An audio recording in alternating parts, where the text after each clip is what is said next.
Wow, you got all blue. Ooh, it's all shifting, changing colors in your room. I You're like know, a I know. I got all. I'm trying to set the mood. You know what I'm saying? So, a bear. How you doing tonight? I'm doing good, man. I mean, I feel like I miss you, bro. I haven't seen you in freaking forever, man. I know, dude. We get a week or two off from this show, and it's like, dude, where you been? I know, right? Like, yeah, And dude. for I all that, I feel want like, to thank everybody else in the audience for coming back. We usually like to take ooh, the last week or two off of the year, to give ourselves a little bit of rest. yeah. And we wanted, I mean, we actually hope everybody had a really nice New Year. Happy holidays, whatever you guys Happy celebrate. Hanukkah, Happy Hanukkah, happy Kwanzaa, whatever it may happy be. Festivus, Yeah, Festivus, It's Merry Festivus, bro. Merry. Merry Festivus. Sorry about Yeah. that. I don't want to offend anybody out there. All right, I'm trying to adjust my camera, and like I'm now off screen, so And you're doing all kinds of. I don't know what is going on with you over there. I I'm just know. I trying to don't get know. through all of these messages popping up on the screen. I I know we got appreciate so many everybody. messages already, dude. We got like so Yeah, many messages. There we I go. Now I'm appreciate better. everybody tuning in tonight. We kind of made it a last minute decision Wait, wait, today. wait, wait, wait, wait. Stop. We didn't Oh, make any decisions. okay. Yeah. But I like to put blame on other people in case people get mad. We miss Mezzo too, Robin, and We Mezzo do. is actually here in the audience. What's up, Mezzo? Trust me, I Duran, miss Mezzo Duran, as thank you well. so much. Of course, we had to have Duran in for our final night. So this is going to be the final night of Saber Rattle.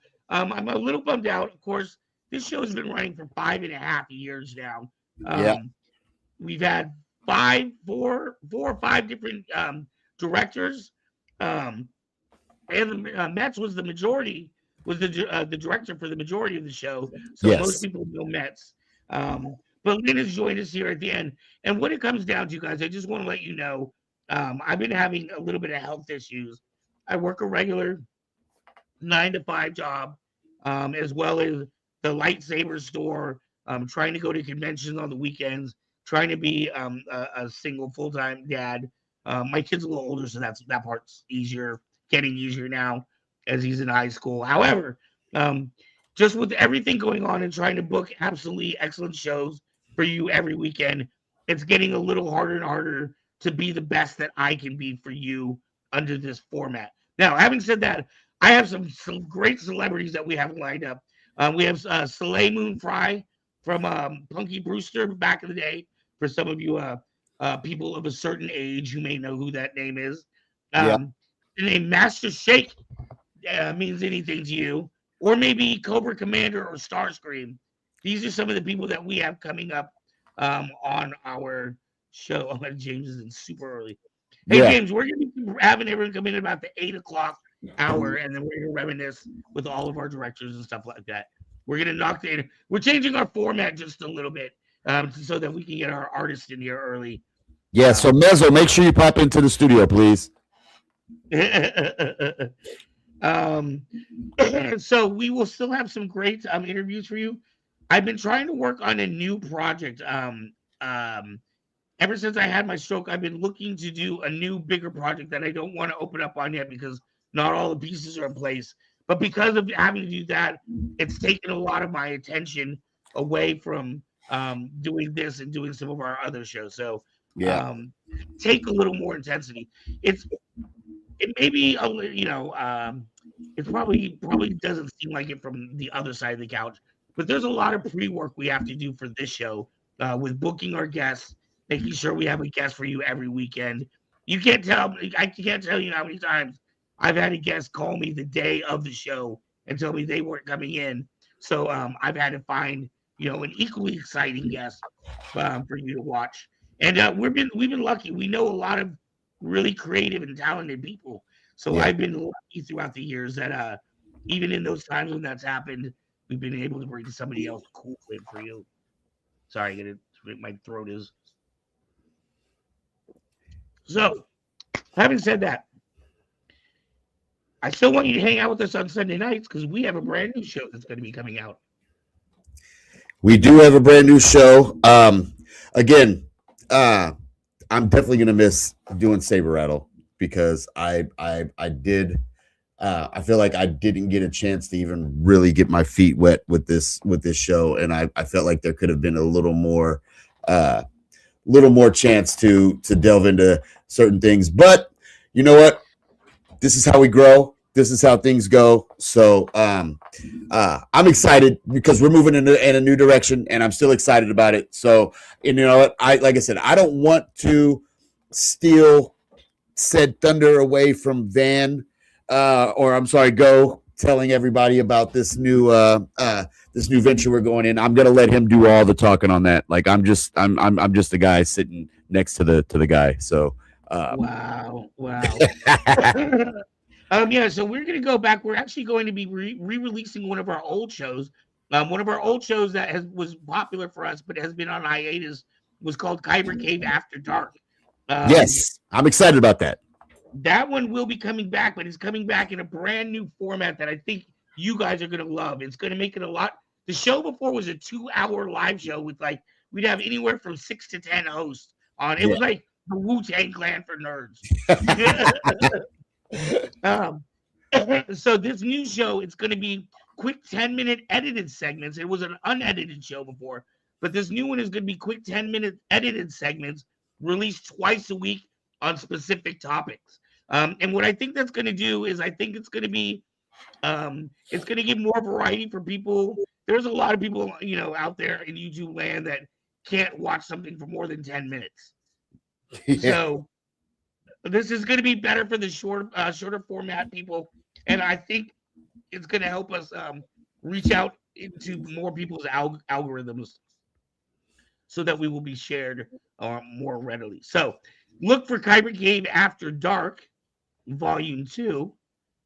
And interestingly, as a little secret hint, there's somebody that's been asking to come on the show if we do revive it, uh, which I think would make it funny because the person asking to come on the show is actor Jeffrey Giuliani. Yeah. Giuliano. Yeah, Giuliani. Jeffrey Giuliano said he wanted to get on the show, and so I feel like, dude, the guy's got a lot of cool stuff to say. I think that'd be pretty cool getting him on the show. So Well, I think it's funny because our first KCAD Volume 1, we had we had another Squid Game actor, John, who was on our show for multiple 20, 30 episodes. He's been on many episodes, so it's kind of interesting that when we talk about reviving the game, we have a different Squid Game actor that's like all conquering right, this. so we start with one So, Squid Game actor, end with another. So there you go. so yeah, so this new show, uh, what do you call it? Gen X-Men. Um, what are your thoughts? It was something that Lynn and I were talking about for a while because he and I are both, of a certain age. You can And see we were the talking about reviews. how like things are just aren't the same as they were when we were kids. They're The not. movies don't hit the same. Hanging out with your friends don't hit the same. Shoot, there isn't even a mall to go to nowadays. No. Um, and so we were talking about some kind of a variety show where we could talk more about like, being a nerd within our time period and within our age group. Because it's okay to have a 50-year-old nerd now. I mean, you know what? I really just wanted to focus on some of the nostalgia based things that kind of made us who we are today. They kind of brought us into our own. And like, a lot of our guests, even on Saber Rattle, have reflected that. Like a lot of our guests have reflected kind of our nostalgia base, are able to look kind of back in time and be able to reflect on some of those things that are virtually non-existent in this day and age. You know what I'm saying? Right. And so that's what I want to do with Gen X-Men. And it's also a cool play on words. But I also that's what I want to do is I want to really just focus on certain things, like even letting some of these Gen Zers and Gen Alphas kind of experience some of the things that we experience, like some of the movies we experienced, or some of the even if they watch a string of commercials that we watched, like the ads that we used to get in Saturday morning cartoons, like if my kids watch that, my kids don't even know anything about that right now, bro. And if they watch that, dude, that would be hilarious. So I've been obsessed with watching these like Gen Zers check out 80s hip hop, and like it blows my mind how many people are like, I didn't know House of Pain was white. Right? I mean, seriously, dude. Like, I mean, that's the kind of thing that you get. I'm looking at these kids. I'm like, and I'm like, dude, like they're hearing certain songs and they're hearing them from like either their parents, possibly even their grandparents. Like, you know what I'm saying? And they're hearing it and they have no idea. Then they see it and they vibe off of it. And so I really feel like showing them kind of how we did things, it might not be as cringe as a lot of people I think expect it to be. You know, a lot of people just think that if anything coming from us old fogies, just and you know what, I'm not gonna lie, you know, the boomers, like, they kind of messed it up for us as Gen Xers because the boomers were not cool. They started out cool and they're not cool anymore. And like I feel like the predominantly most of the Gen Xers are still pretty cool. And I want to just pave that way of like that coolness. Like, hey, bro, yeah, our stuff is maybe a bit dated. You don't know how to use a rotary phone. I get that, but look, we still have some cool stuff. So that's really what I kind of want Gen X men to do, is kind of maybe bridge that gap between some of the younger generations and us, to let them know that, hey, but we're still pretty cool. I mean, we're not your parents. You know what I'm saying? Like, don't worry. Like, we're okay. Oh snap! Lucky Seven is in the house. Are you Oh serious, bro? Oh yeah. my gosh, I have not Lucky. What is up, Lucky? She's Man. for those that don't know, she is a world famous spoken word artist who happens to live in the Bay Area, and my personal mentor. Love you, go. Oh, and she's also on the packaging of our lightsaber design. Yes, Too. she is. She is. So Lucky, it is so good to have you in on the show. Like, oh my gosh, you know what? Again, some nostalgic moments, not too past moments. But I don't want to talk too much about Gen X Men because I really want everybody to experience Gen X Men, and I feel like Yeah. that would be something that everybody needs to experience. And so I am looking forward to bringing Gen X Men. Like I said, Gen X Men is going to be a myriad of just nerdy stuff for me and my buddy of 40 plus years, like, for us to like kind of, vibe off of and Yeah. and talk about and reminisce about, and also, share with you guys, so yeah. But with that said, I mean, what do we got tonight for Well, I Saber? do want to remind everybody before we're getting ready to get into a fantastic interview. And Yes, at we are. first, when I've been talking to this gentleman, he's someone that we had booked and we've had to rebook a couple of times. And we were saying it's going to be a fantastic way to begin the new year. But for me, this is also a phenomenal way to kind of end a huge chapter of my life. You got to realize this show's been running for like 5.5 years every Yeah. Sunday night, almost without exception. We probably missed 4 or 5 shows a year, maybe, because of other conventions and stuff. I try to usually get another host when I haven't been here. So this part of my life closing down is a very big deal. And I cannot think of a better way and a better interview to end this with, especially as we're talking about our theme of our next show, Gen X, right? Coming into a different time period. That's why I figured it was a good segue. Like, Thank you, thank you. You're Mr. Marketing. That's why you're the director. no, I wouldn't say. You may recognize this sex gentleman as the voice of your childhood. I don't want to give away too much more than to bring him in here because I'm excited to talk to him. His name is Mr. John Morris, but you may know him as Andy.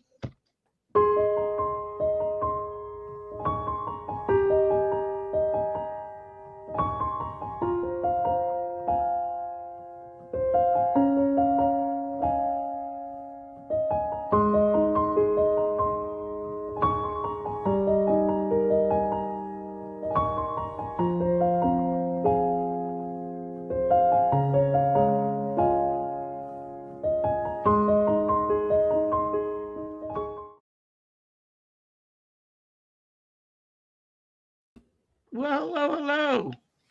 How's it going? It is fantastic to have you here tonight. Thank you for hanging out with us. Great to be here. Thank you for the invitation. Oh man, we've tried booking you a couple of times, but you're such a busy guy. Everybody wants a little bit of your time, so I appreciate you Oh, coming out and talking out with us at all. Yeah, no, absolutely. Yeah, I know we had a few dates on the calendar and then a show would come up and it's like, I don't know if I could make it back home Right. before the time and everything. So I'm happy we're starting 2026 off strong here. Woohoo! This is a fantastic way to start. And as I said, for me, on as a series that's been so close to my heart, it's a great way to end this Oh. off. And some other people have said, it's very possible maybe this show will just take a hiatus as we move in and come back at a different time, kind of like we're bringing back a past show. But we'll see. At any rate, I want to spend my time with you here tonight. How Oh. has this last few years been for you? It is the 30th anniversary of Toy Story. Yeah, I know. It feels like an extra special time because of that. Right. At first it felt very surreal. It was like 30 years. Oh my gosh. And I talked to a lot of fans about that and everyone kind of can't believe that it's been 30 years. But as we were talking earlier, like the Andy Funko Pop came out, Yes. this past year, which was huge for me. I mean, I'm just so excited, and I'm so excited to be able to like sign him now at events and stuff. Right, and not have Because to up sign, to that, like yeah, go on. not have to sign other characters that aren't necessarily Yeah, up to that point, I was signing like the toys, which I still do. I still sign mm, Woody and Buzzes and such, but it's something, it's really special to have Andy sign Andy, for fans. And right. so I'm glad that I'm able to do that now. And I have them all over my house and that's fun too. It Just to kinda have makes you Andy wonder, everywhere. like, Yeah. who makes these executive decisions? Is it somebody at Funko or is it somebody at Pixar? Because I would think, after 30 years, I've had enough Buzz Lightyears. I've had enough Woodies. Give me an Andy. Yeah. Yeah, it seems like they kind of use the anniversaries strategically, which is really smart. And so, yeah, there was like Andy came out this year along with a few others like Sid and Al.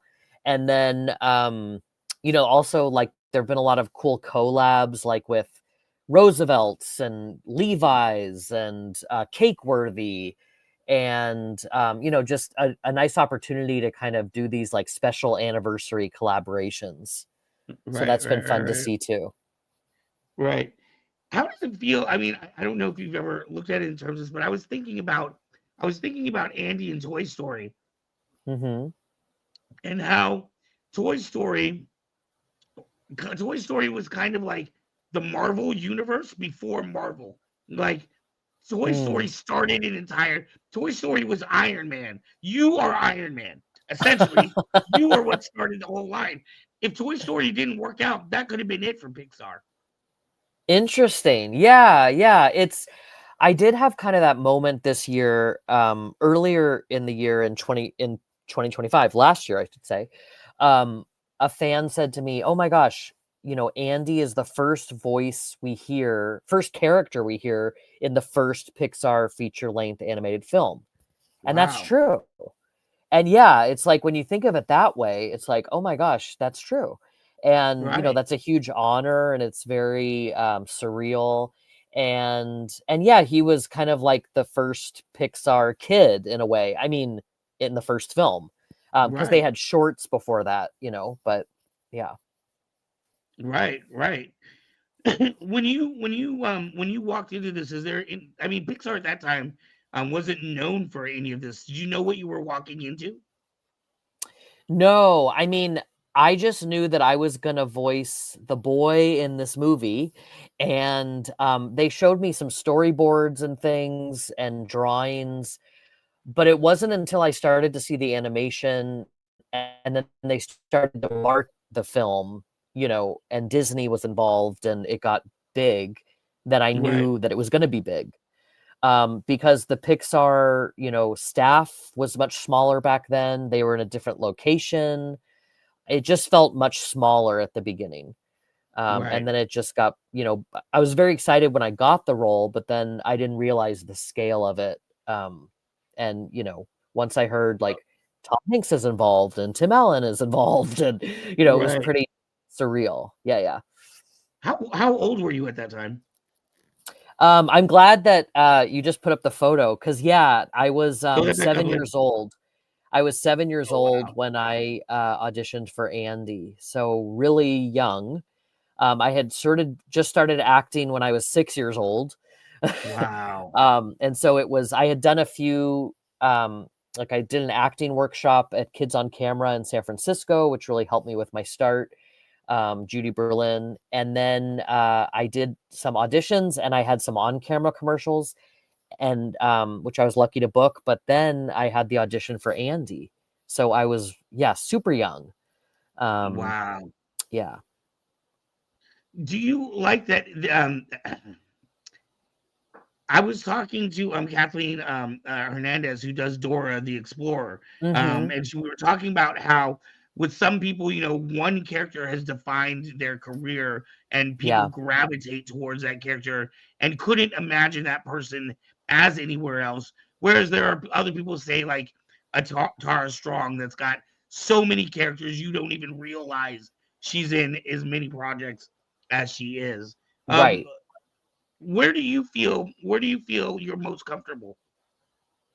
Yeah. I mean, I'm, so honored and just feel really lucky to have, voiced Andy. And also, being part of the Nightmare Before Christmas too has been Right. kind of a journey, because I'm a very small character in that. However, the Nightmare It's a Before cool character. Christmas has a huge following. Like a lot of Right. people really like that movie, including me. And so it almost has like this like cult following that's grown over the years, I've found. Right, And right, right. and so it's fun that people mainly know me for Andy, but then sometimes people are like, I want to talk about the Nightmare Before Christmas. And I'm like, okay, let's talk about the Nightmare Before Christmas. So it's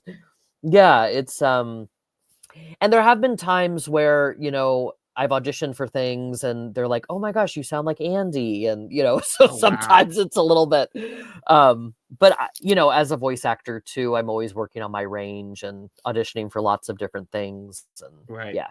right.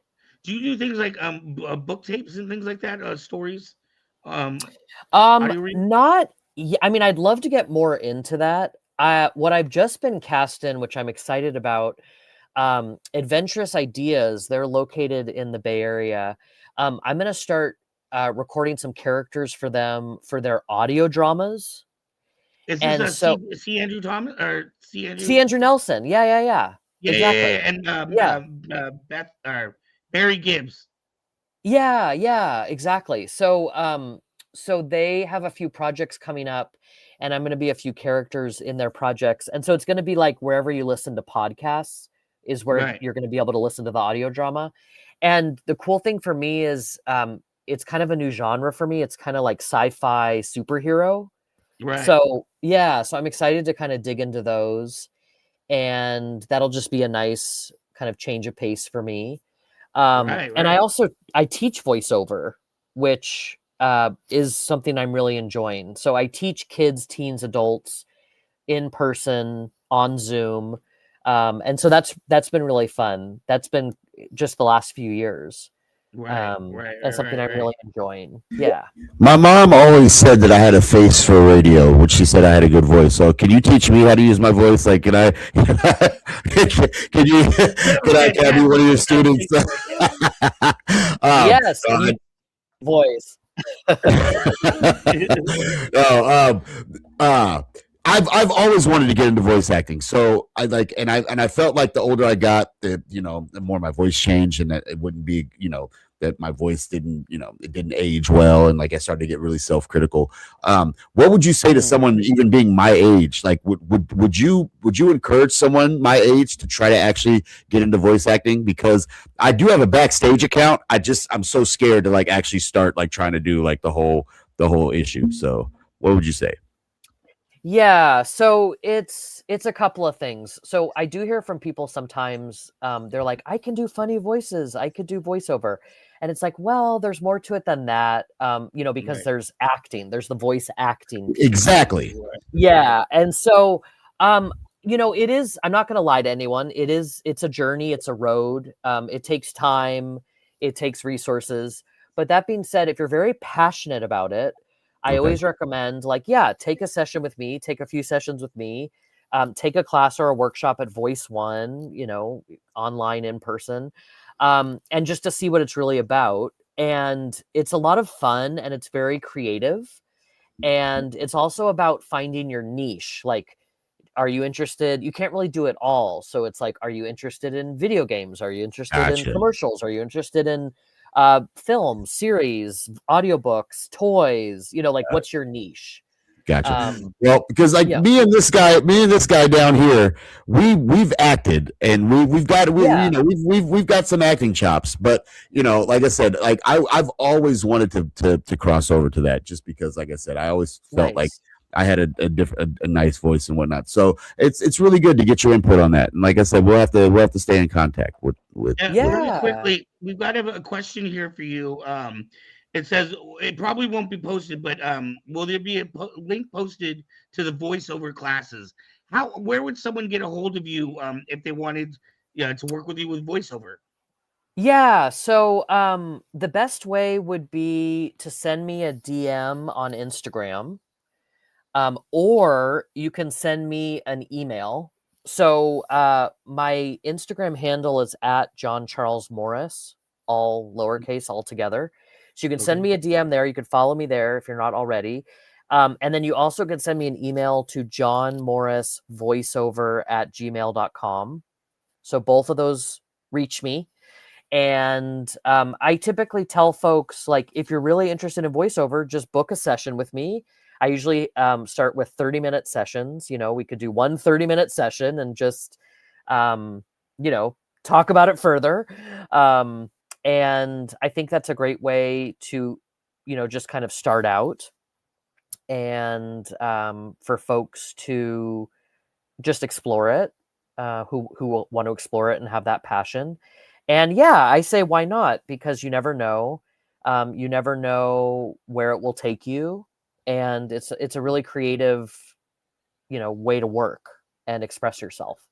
I got a Yeah. really interesting one here for you, my friend. Mhm. This person is Robin CU 2000. This is Mhm. somebody that I know personally. Do you deal with, or are there acting classes for people that have speech impediments? For example, my friend here has cerebral palsy. So Yeah. sometimes it takes a little bit of practice listening to him to understand what he's saying. But are there speech classes specifically for people with special needs? That's an Yeah. interesting So I am open and of course happy to work with anyone and everyone.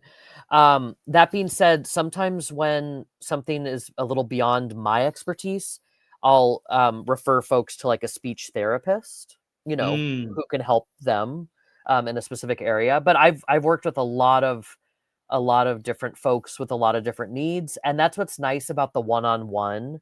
mhm, Is if you're in a class setting, classes can be great because you're learning from others, but also you don't necessarily get that attention that you need, like that right. one-on-one attention.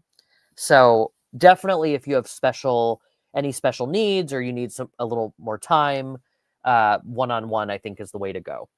Yeah. That's really good advice. I know with my buddy Chris, he was actually on a different show we used to do called Hearts of Kyber, and on that show we chose a different medical topic every week. Maybe we talked about restless leg syndrome, or we talked about sleepwalking, or whatever thing we talked about, and then we did research. And what we tried to do was we find movies or cartoons or anything that talked about that in the general populace, and then try to find like more, medical information. The whole point of the matter Hmm. was because my friend Chris, um, like I said, it took me a while to learn to, to slow down and be able to understand what he was Yeah. saying. He so desperately wanted to be a host. So what we were able to do was bring him on to do sign language for other people that may not be able to listen. So that was kind of how we got by that on that. But I can see that he's been wanting to do more hosting type opportunities. But when it's difficult for others to understand you, I can understand how that would be difficult for him. Yeah, and absolutely. And part of my one-on-one sessions, I really kind of like tailor them and customize them for each student and each person. So we Right. do like physical and vocal warm-ups. We do tongue twisters. Some tongue twisters are easier than others for folks, and so we work with Right. those. And then just work on a lot of different scripts. So that's what we usually do. Yeah. Right. That's Well, wonderful. I had I no am idea. very interested in taking your class. Like I said, Yeah. I feel like I would like to do personally. I feel like I've got a good voice for like video games or animation, like or like you're you Hmm. know doing some anime or something like that. But um, that's Hmm. awesome, and your expertise, you're super super awesome. So I'm trying not to fanboy too much. So I'm gonna get off Oh, right now. So And thank you. I'm gonna let you know, Chris. Chris asked about how much that would be, but I'm gonna let you guys discuss that off air. I don't like to discuss prices and things like that on air because I think it might be different for different situations. If he no might be doubt, local or of course. so. Um, Rob, for Chris, I would say contact John directly. We do have the Hmm. message up there. Just hit those links. Well, I guess you can't hit the links, but oh no, you can if you're on your phone. Or just copy down the links and contact him directly, and he can let you know. I'll be a superhero whose powers opera singing. Nice. Do you have any projects that you're working on yourself besides like I know you're going to be doing the stuff with C Andrew, but do you like to write or do you have your own creative things that you like to do? Yeah. So I'm always auditioning. And so you never know, they say the next, job you book is just an audition away. So I'm constantly auditioning. And then I have thought about writing and um, especially like maybe some children's books or Hmm. writing about, my experience as Andy and growing up as Andy and being Andy. So I have some things kind of like percolating, but Hmm. I need to get the pen to paper, so to speak. Ah, I need to I need to start. But yeah, I thought about starting with like children's books, maybe like a children's book about voiceover because people don't necessarily know what voiceover is like. I mean, actually being like a right, voice actor and and kind of like right. recording in the booth and what that's like. So something like that. Right. We've been fortunate to have I've had several voice actors in here. We've had Dolores from the movie Encanto, Adasa's been Uh-huh. here. Like I said, Kathleen Hurley's has been here. And I think it's very interesting. I think people assume that it's a lot easier than it is. Like I, I don't Yeah. I, I don't think they understand that it's real acting. Like somehow I mean the word voice acting is right there, but I don't understand. I don't think they've Yeah. watched enough behind the scenes to see, now I want you to do it angry. Now I want you to do it sad. Now I want you to prolong the line. You know Yeah. what I mean? I And totally agree with that. I think a lot of people have that misconception as well. Like, and right. yeah, and I think that's I think totally. a lot of people think anybody can do it. Yeah, and it's not just because you, like I said, and I feel bad now with my previous comments saying that I have a voice for acting or for a voice for radio or whatever. But I know I have a good voice. But you're right; it does. There is. You have to be an actor. You have to be an actor in order to do voice acting. Voice acting is not Yeah. just being able to read something off a script and read. You have to emote. You have to do the same thing that you would do in front of a camera or on a stage that you would be willing to do like on a mic. It doesn't matter that Hmm. your face isn't actually on screen. You have to act as if you were in front of a camera or on a stage and whatnot. Right. So I think a Hmm. lot of people don't realize that even when it's as a video game, you still have to act as if you were acting in a movie. You have to act as you have to emote. You have to give. There's inflection involved and all that good stuff. So I think a lot of Yeah. people don't realize that is a part of voice acting. That it is voice acting. Like If you've like you ever said, seen it's in the name. if Yeah. you've ever seen Mark Hamill do the Joker, if you've seen like the behind the scenes of him doing, he becomes the Joker. perfect example because I just watched a TikTok of Mark Hamill talking about that.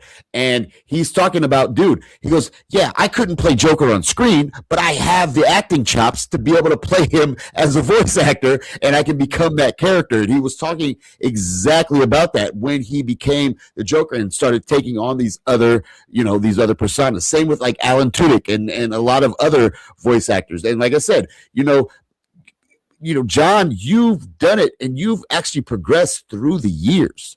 You've actually you were Andy as a kid, but you became Andy as a preteen and an adult, and you did that and you did a wonderful job. So like there is definitely acting skill involved in that. So of course, I was gonna say, I mean, did it just happen to do with the stories, or you hear so many stories of young actors who kind of crash out because when they become teenagers, their voices change, or people will always see Yeah. them as one character. But you've been able to survive kind of that and still be Andy. Yeah, thank you, first of all, for your really nice comments. And yes, especially with Toy Story 3 coming back after all those years, I thankfully went to college. I went to UCLA for acting. And so I was able to kind of dig deep and into my training. And I needed that to come back for Andy in Toy Story 3 because there's that final emotional scene where he gives the toys to Bonnie. And the Right. director Lee Unkrich said to me, Andy is saying goodbye to these toys that are essentially a part of him. And think about a time that you said goodbye to something that was a part of you, and you're not necessarily ever going to see it again. So it was Right. very emotional. It was very emotional. And Right. a lot of folks talk about how emotional that scene is for them when they watch it. And it's also Yes. the music. It's the music and it's the visuals and it's how Pixar, created it. But I think that I was emotional recording it, and I had to be because of the given circumstances and what was happening with Andy. And so that if I hadn't had that acting training, I don't think I could have gotten to the place I needed to get to. Wow. And so that is a moment, that was a voice acting moment, for sure. Right. That scene. Yeah. Mhm. And Very, very again, that just leads to that whole thing we were talking about is that you have to still be an actor. Like Mhm. that's first and foremost. So Mhm. I did interrupt because I do have a question from someone that I really wanted to bring up. And this is from Night Road 24. He says, I have a question for him. He goes, before the first movie, did he know information about Tempest from Morph? He's the best pre-Buzz concept out of the Oh. bunch. Also, it is canon Tempest and Buzz are both brothers. So he had that's a very interesting question for me because I didn't know what the heck you were talking about, Knight. Like, I'm just gonna let you know right now, brother. So that's a very good question, man. That's a very good question. That is a really good question. I wish I had an answer for you. Wow. I don't know either. But I think that's a cool kind of like parallel you're drawing. I do see this question about how voice acting has changed. Yes, that's And James. yeah, and that's a great question. It's changed a lot. When I started, it was much smaller. It was a smaller field. And It was a so, much you know, smaller field. Like yeah, just to be it honest, was yeah. yeah, I'm always honest with everyone and my students and everyone. I mean, it is competitive. There are a lot of voice actors out there. Now, that being said, everyone has their own voice, everyone has their own range, everyone has their own interests and their own background. So it's not necessarily like you're going to sound like anyone else. But there are a lot of voice actors out there. And there have been some concerns now with AI and such, and Right. with that shifting things or potentially shifting things. And so with my voice acting students, I really focus on, it's like, what is your authentic voice? And then what is your range that comes from an authentic place? And can you do any dialects? Can you find Right. different vocal placement? do you have any things that make your voice special that you want to put on your demo? And, so those are the kind of the things we look at. But it is it's a long road for, to become a professional voice actor. And it's really fun and rewarding once you get there, is what I will say. Right. Well, I feel You like do so many cool things that nobody else gets to do.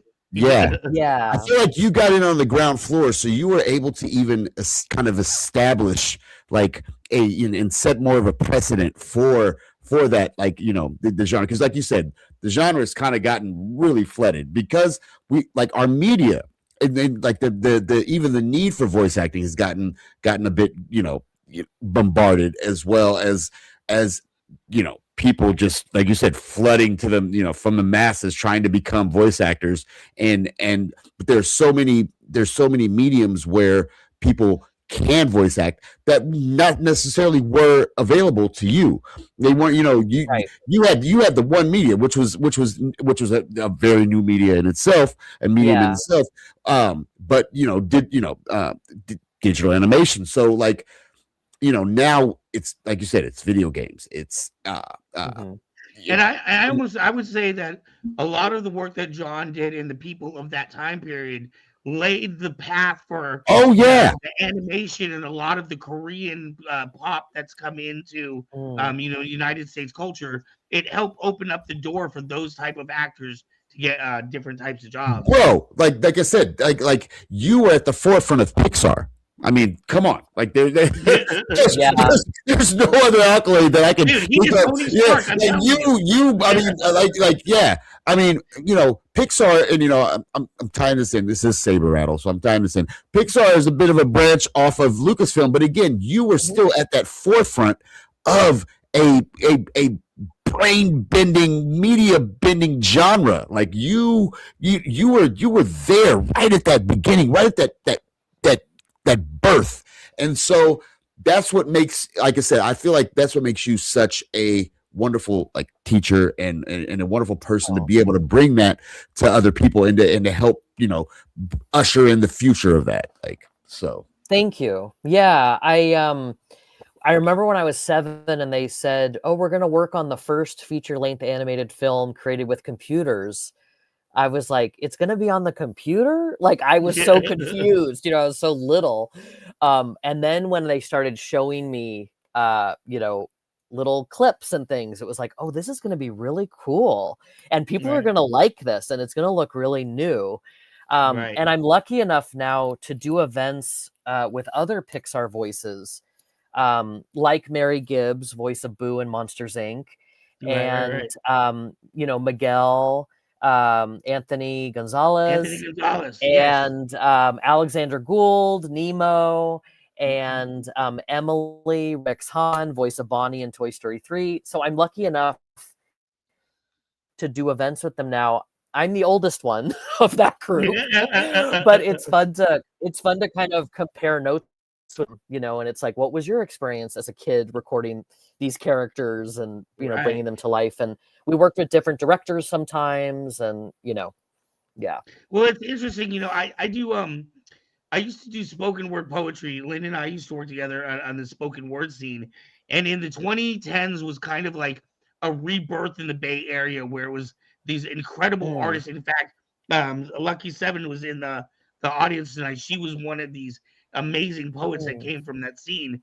And what was interesting to me was we just recently had a woman named Eris Schroeder, who we helped create this first poetry spot that went online. And we were saying how, at the time, you don't realize you were creating culture. You were just, at the time, we were just 20 and 30-year-old kids that wanted to go on stage and do our own type of shows that we haven't seen being produced.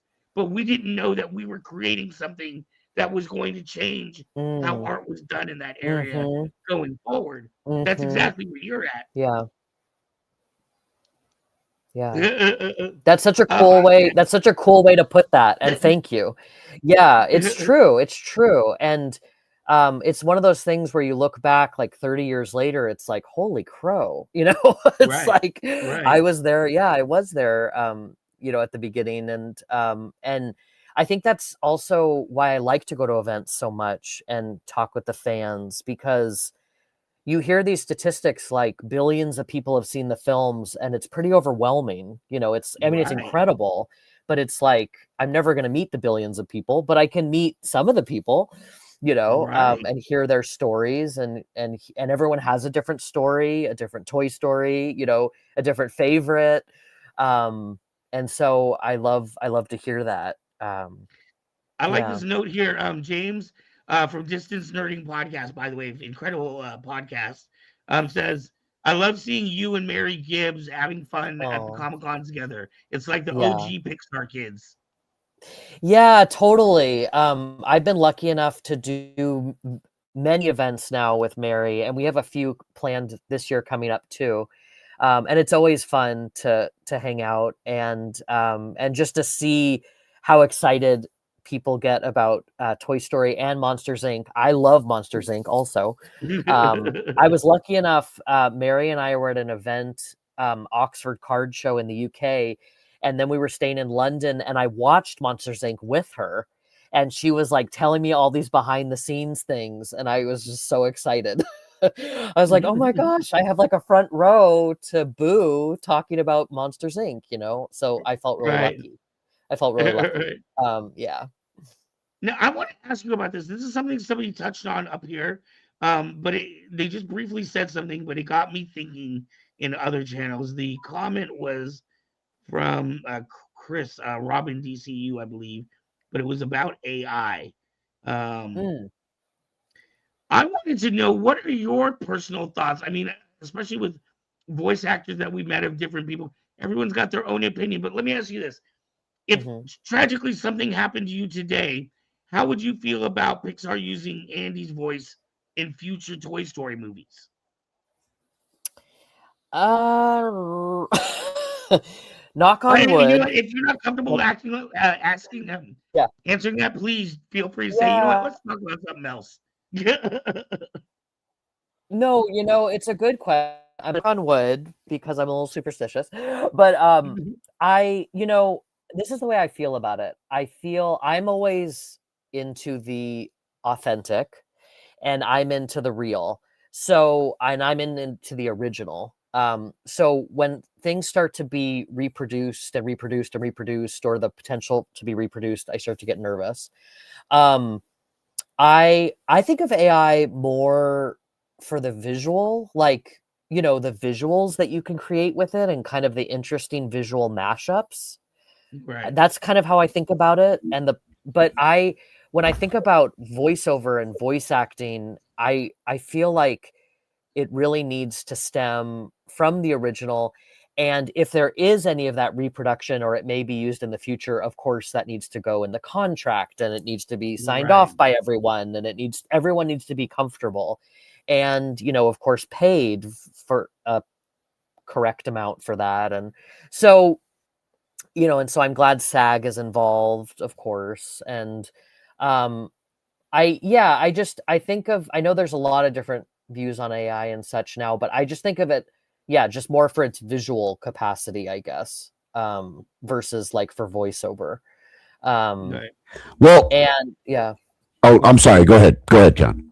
Oh no, go on. Someone had asked me, they were like, well, someday is it going to be like you can see the virtual actor or the real actor, in a movie? And I Oh, was like, wow. well, it's like I'd rather just see the real actor. Like, You I could don't book know. out twice as many Comic Cons. And Well, yeah. right.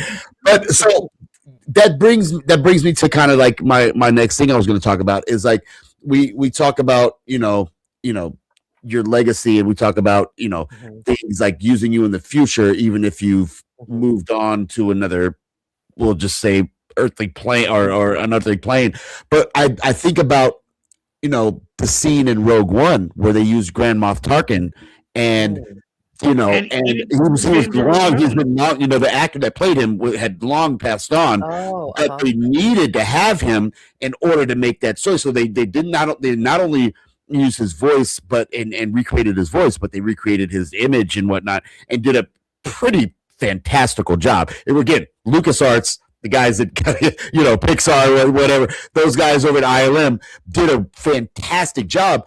But that was kind of, I feel like that was kind of the first introduction into how they could reuse, and it kind of poses that bit of a moral slash ethical question, like, was that okay? Like, they kind of needed it. They needed it in order to propel their story, and that was a wonderful movie.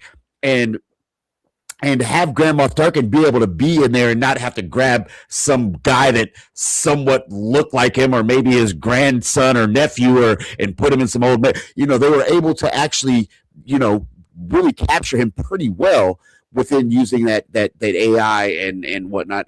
That's the kind of like line I guess we kind of flirt with, and so that was kind of my whole reason, I guess, for kind of bringing that up. Like, how would you feel if on down the line, like, in order just to make another great movie, you were used in an AI fashion? Would that be?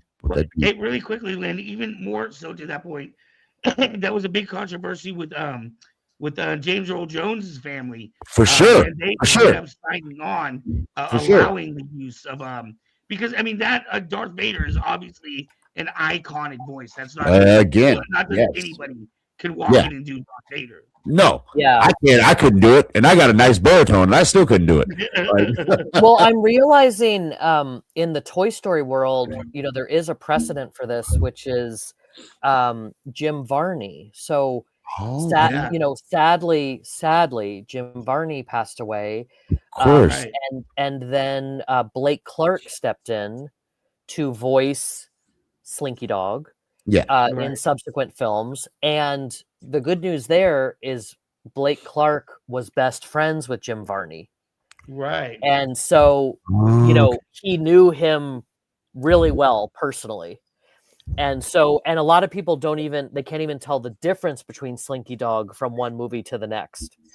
Right. And see, that's where I feel like it's okay. Like that's not using AI. Like getting someone to step into that role. I am way more comfortable with that than I am using AI to just totally replicate their voice or replicate that person. Yeah. Like that's where I feel more comfortable. Like having someone come in and sort of assume the role, especially under those pretenses where, like you said. Right. They were friends. They knew each other, and it was kind of an honor for him to step into that whole role. Like that to me is more of a passing of the torch, kind of paying homage and that type of thing. If someone had stepped in and said and had an iconic voice similar to James Earl Jones and was able to step into that to me would feel more like the proper process for that. I feel like acting should be passed down as a torch, like as paying homage to your predecessor and a great person, as well as you being able to shine in the that light of that said person. So that's where I personally, coming from my generation, I feel comfortable with. So I think there's certain voices, and you think of what Peter Cullen, I think, does Optimus Prime. There are certain voices, or does he do Megatron? At any rate, there's certain people that do certain voices that you cannot imagine anybody else coming and doing that. Down here in the notes, we have a comment about Orson Welles as well. He's another fantastic voice that just can't be duplicated by anybody. Mm-hmm. Yeah, and I guess I feel at the end of the day, like you were saying, James Earl Jones's family had some they were concerned and they had some issues, and I just feel like that is an issue. The family needs to be comfortable, SAG needs to be comfortable, everyone needs to be comfortable, in order to move forward. And it needs to be above table, and it needs to be everyone on the same page. Right. I just feel like Pixar handled that really well. Because not only does Blake sound like Slinky Dog, but they were friends in real life, and so he could draw on that. And I feel like, he had Jim's blessing for that too. Is what Blake told me, and so, yeah. Right. Well, we are getting ready to come up here near the ending point. If there's anything you want to share with people or any last minute thoughts or anything. But before we go, I had one more question for you. Hmm. I want to know, what is something that John Morris likes to do that people don't typically know about that delights you? What's something that Oh, absolutely delights you that most people would be surprised to hear about? nice. Lots of things. um, so I'm really into yoga. I really like yoga. Ah, So okay. I take yoga and I practice yoga a few times a week. And it helps keep me grounded and breathing and things. Um, and it's funny someone referenced X-Men because I love X-Men. Um, Nice. and uh, and I have tons of X-Men figures over here that are like my OG 1990s X-Men figures. And I also love to go Oh, to movies, which may not be surprising, but I like to go to movies in theaters. mhm. I like the experience of being in the theater. Me too. Um, and so a fun night for me is like to go out for sushi and then to go to a movie in the theater, because Nice. I also love sushi. um, yeah, My wife just so said just a that you're my couple of best friend. She said that you're my best friend. My wife off camera said you're my best friend because those are my favorite two things to do as well. It's like go to nice get sushi and go see a movie, like go to the movie theater. So sushi in a movie. I don't know what could be better than that. Yeah, I love yeah, Hey, for sushi. I I me, love the agree. comedy. I agree. Yeah, hey, for me, it would yeah, have to be the sushi and the vintage toy shopping. I love looking at the old yes. school That 80s toys too is a good combo. Yeah, And that that's why too is a you're my good best combo. friend, buddy. Like that's why. Yeah. But I do feel like I mean it's cool that like things are streaming because there's like flexibility. But when I watch a movie, I'm sure other people feel this way. Like when I watch a movie on my phone or my iPad or on a airplane screen, it just is not it's not even in the same world as seeing it in the theater. It's Right, just right. it's just a totally different experience. And And so you know, yeah, I can't let yeah, yeah. when they talk about the death of cinema or how people don't go out as much, like I think about those moments like those Avengers Assemble moments. You know what I mean? Where the whole audience just goes nuts together. Or Yeah, when Darth exactly. Maul made his second lightsaber blade. That's such a good point. Like when you're streaming something, it's a totally different experience if you're like solo or with one other person or a few other person versus like a whole theater. Yeah, exactly. Right, Yeah. I just right. saw Avatar in the theaters and it's like I had to see that in the theaters. It's like that was epic. you know? Right. All right. Okay. So, King's Rogue seems to be excited, or Knight's Rogue is excited that you're here. They have one more question Oh. for you. In Toy Story 3, why didn't we talk to Andy in the mission playtime? Also, would it have Oh. changed everything? Sometimes I wrote about this in my own stories. You know what this Yeah. reminds So me of? I don't know if you ever seen. yeah. There's a scene from Saturday Night Live.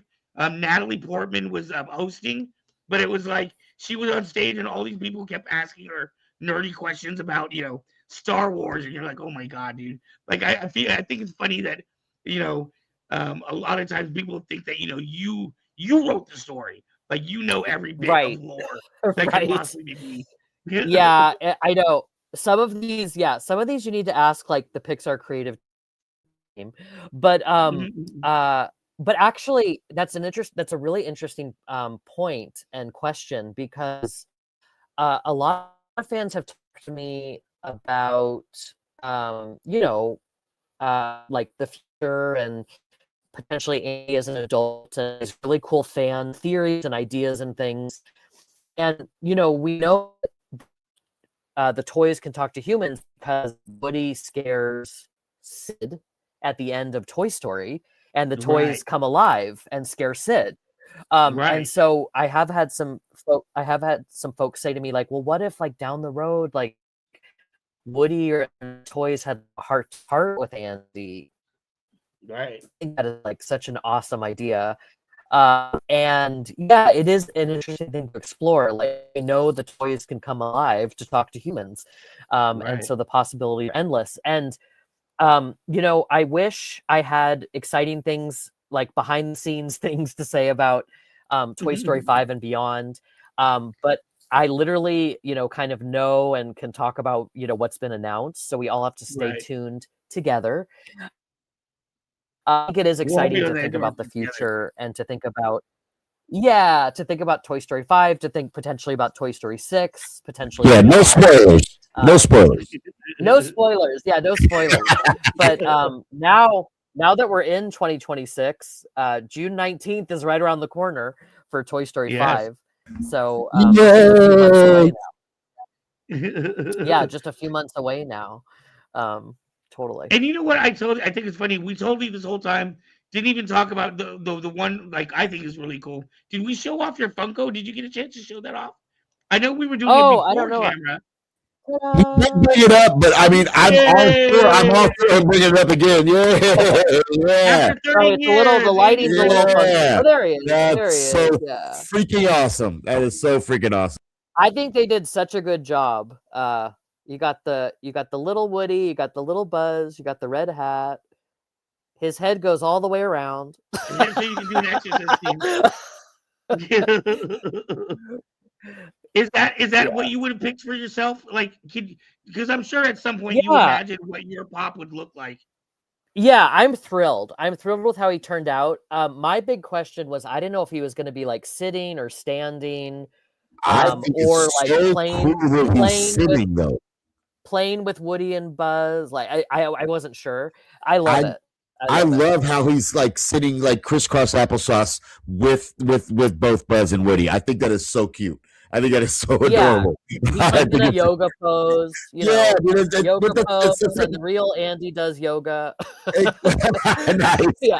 But that's that's how a kid would be sitting with his dolls. He'd be sitting and I feel like that was perfect. Most like 99.9% of Funkos are standing up. Like, he's one Funko that's sitting crisscross, like he's sitting in a little yoga pose. And I think you're right. A lot of them are standing up. Yeah. I think that's so awesome. I think it's so cool.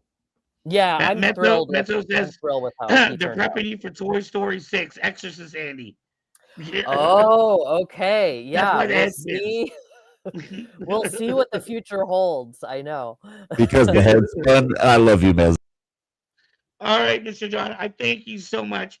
Again, man, thank you. This has been awesome. I'm always amazed. I always love your interactions with people when I see you out at the conventions. Aww.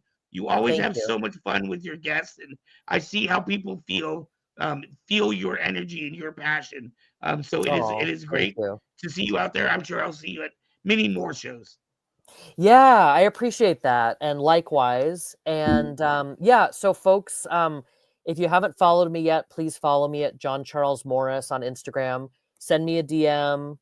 Ask me about voiceover. We could set up a session if you want. Or you can reach me, John Morris Voiceover at gmail.com. There we go. Here's the Gmail. Was the G? Yeah. There's one way there. Morris with an M. Yeah. Not an N. But John, oh gosh, you fulfilled one of the most coolest iconic moments I can say in my lifetime.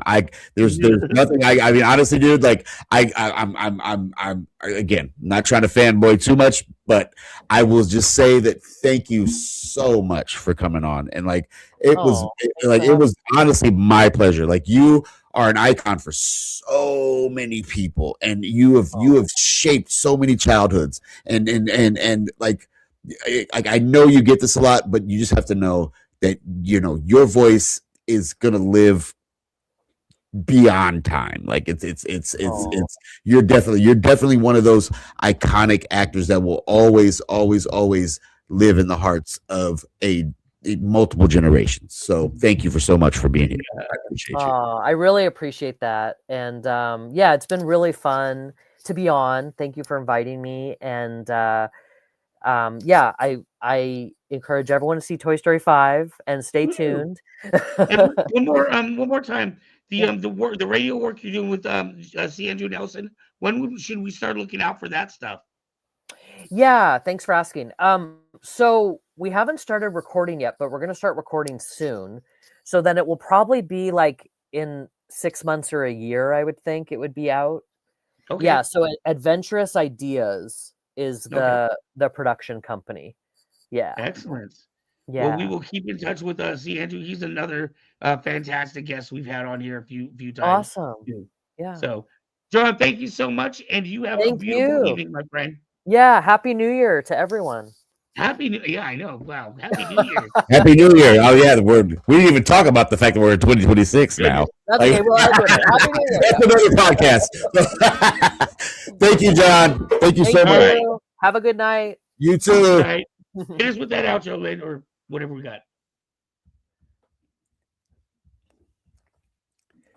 It would be nice if you know what, my computer just didn't switch up on me, and we'll hit them with the nice, cool, awesome outro that I am giving an outro to. Now, I'm giving said outro make to sure you the head over to outro. KCB.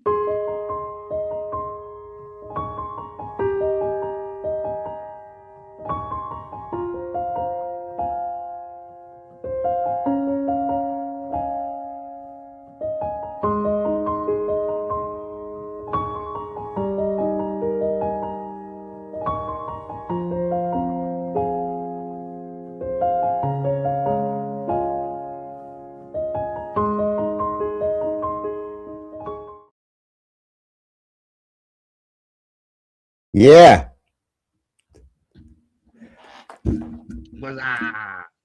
Pretty awesome. Yeah, you know what? I wish I could have given Andy a much better send off. And honestly, I had some videos that were queued up that I downloaded. But you know, hey, we get pressed for time here in the studio, in the wonderful studio. Dude, that was the coolest. Like, I mean, I'm sorry.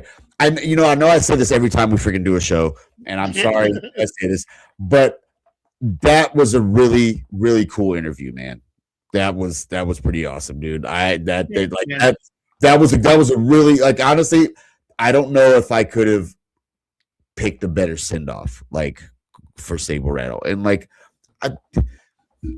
guys, I don't want to say this is the end of Saber Rattle. This is just a hiatus, right? Well, yeah, and that's something Mezzo had brought up, and it is possible that we bring this back, just like KCAD had been on hiatus for about a year and a half, Yeah. and we're talking about bringing it back now. It's just that sometimes things happen, and when things work out correctly. My thought process was that by the time, man, I'm trying not to reveal too much. I know, and you gotta, you're the worst when it comes to revealing stuff, dude. So like, I need you to stay quiet. when this I don't intend for Saber, because I love doing the interviews and meeting all the celebrities. I'm still going to be trying to book them and line them up, but I have a different format that I'm thinking of putting them into. I almost feel like Saber Rattle has almost run its course. When Saber Rattle first started, for those of you that may be new with us tonight, it was in response to the pandemic. It was because we had to close our doors as a storefront, and we needed a way to keep in touch with our customers and our clients. Once their doors opened back up, we just kept the show running. And originally, the reason it was called Saber Rattle was because we were primarily interviewing people within the lightsaber community. So it would be the fighters, it would be the designers, it would be the sound artists, the people that the paint artists, anybody within the flow artists, which was how I had the opportunity to meet a fantastic producer that I want to bring up right now. Actually, let's bring them both up, dude. That's what I was gonna say, bro. Let's just bring them both up. Like, honestly, like, I'm yeah. Come on. This has been my crew right here. What is up, James? The original crew. Where's my audio? We can hear you. This is the first time you guys have been on screen Oh together? my, I have no audio. Yes. You have no audio? You can't hear yourself? No, we can hear you. He can't hear us. James. We can hear you. Hold on. Let me type that. We can hear you. Audio. Default speaker. Yes, say Juan Mezzo is back in the house. Our director for 3.5 years, the majority of the show. I Hi. also contacted Chris Cope, but he is on fathering duties tonight. So he did not think he would be able to make it in. Uh, how are you doing, Miss Mezzo? I'm doing all right. I am still streaming on my personal channel. I'm All on a right. break at the Well, moment. I don't know if you guys can hear Oh. me, but I can't hear you. We So, can hear you, James. if you are able to hear me, give me a thumbs up. Okay. Okay, there we go. Well, can I say a couple things and like a good Yes. happy last time because for some reason I'm unable to hear any of the audio from you guys. That Wait, work? hold on. Let me give this arranged Yes. properly. Okay, cool. So I just wanted to say thank you guys so much for doing this show for so long. Flow Arts back when I started doing it. Flow Arts was one of these things where it existed in the circus community and it raves, and nobody ever looked at this stuff and said, "Hey, this would be cool to do with lightsabers, or this should be in like martial arts and stuff like that." And since then, it has picked up just dramatically. Right. Since I started with you guys on this show, I actually started doing martial arts, and my son and I just got our 2nd-degree black belts. Awesome. And there's like a whole division of the martial arts that I'm in that was started by a Power Ranger and that's devoted to flow arts and Wow. performance. And That's so so it's just freaking sort of cool. seeded itself in there everywhere, and it's become such a big part of the lightsaber community. So I wanted to say thank you guys for having this show and for having just this little corner niched out for a platform for that to happen.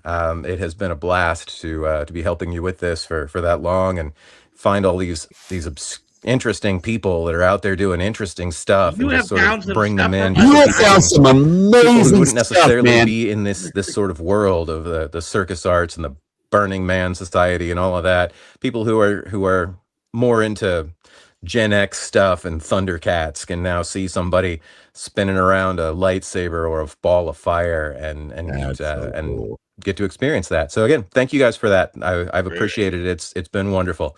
And I hope the next venture, whatever it turns out to be, is just awesome. And James, we're not letting go of you, All right, man. I'll So pop back over on the viewership side so I can hear things. But I sounds wanted to good, come in and brother. say that. Sounds good. We love you, bro. Bye. Yeah, I want to make it clear, like I was thinking Lynn was going to. Well, by no means does this mean our end of our relationship with Mr. James. No, not at all. Not at all. Dude, I love what James brings to the table, dude. And like I even strung together. Okay, so we've been on a bit of, a break since before Christmas. So James has sent me like, a few artists. So I strung them all together into one major like cool flow art thing to show us tonight. So like there's actually going to be there's 3 flow artists on deck for tonight. So that's gonna get aired tonight. So there's 3 flow artists that are in a nice cool little DJ uppercuts montage. So but as nice as it could get. I'm looking at the master down below me, and she's amazing, and I wish she was still a part of this whole thing. Yeah, there she is. She's right Dude, there. That is my homie right there. I Hey, know. I'm going to tell you again, Metso, in the future. We're going to do more shows together for sure. Yeah, I mean, we'll have fun. We'll have fun. We while Lynn is getting that together, I want to thank my fantastic director Mezzo. We worked together for what 3.5 years. Yes. That is so weird to say it that long, but you added so much to the show, and you were so much fun to work with. You dealt with a lot of me getting you artists the day before show, me changing out the artists the day of show. And it's not all my fault though. No, it's not all your fault. No, of course not. I was really excited because it was kind of by chance that we really came together for me to be able to come on the show. For those who don't know the story, Van's producer and director that he had at the time had to suddenly leave the channel, and his manager of the store is a mutual friend that we had.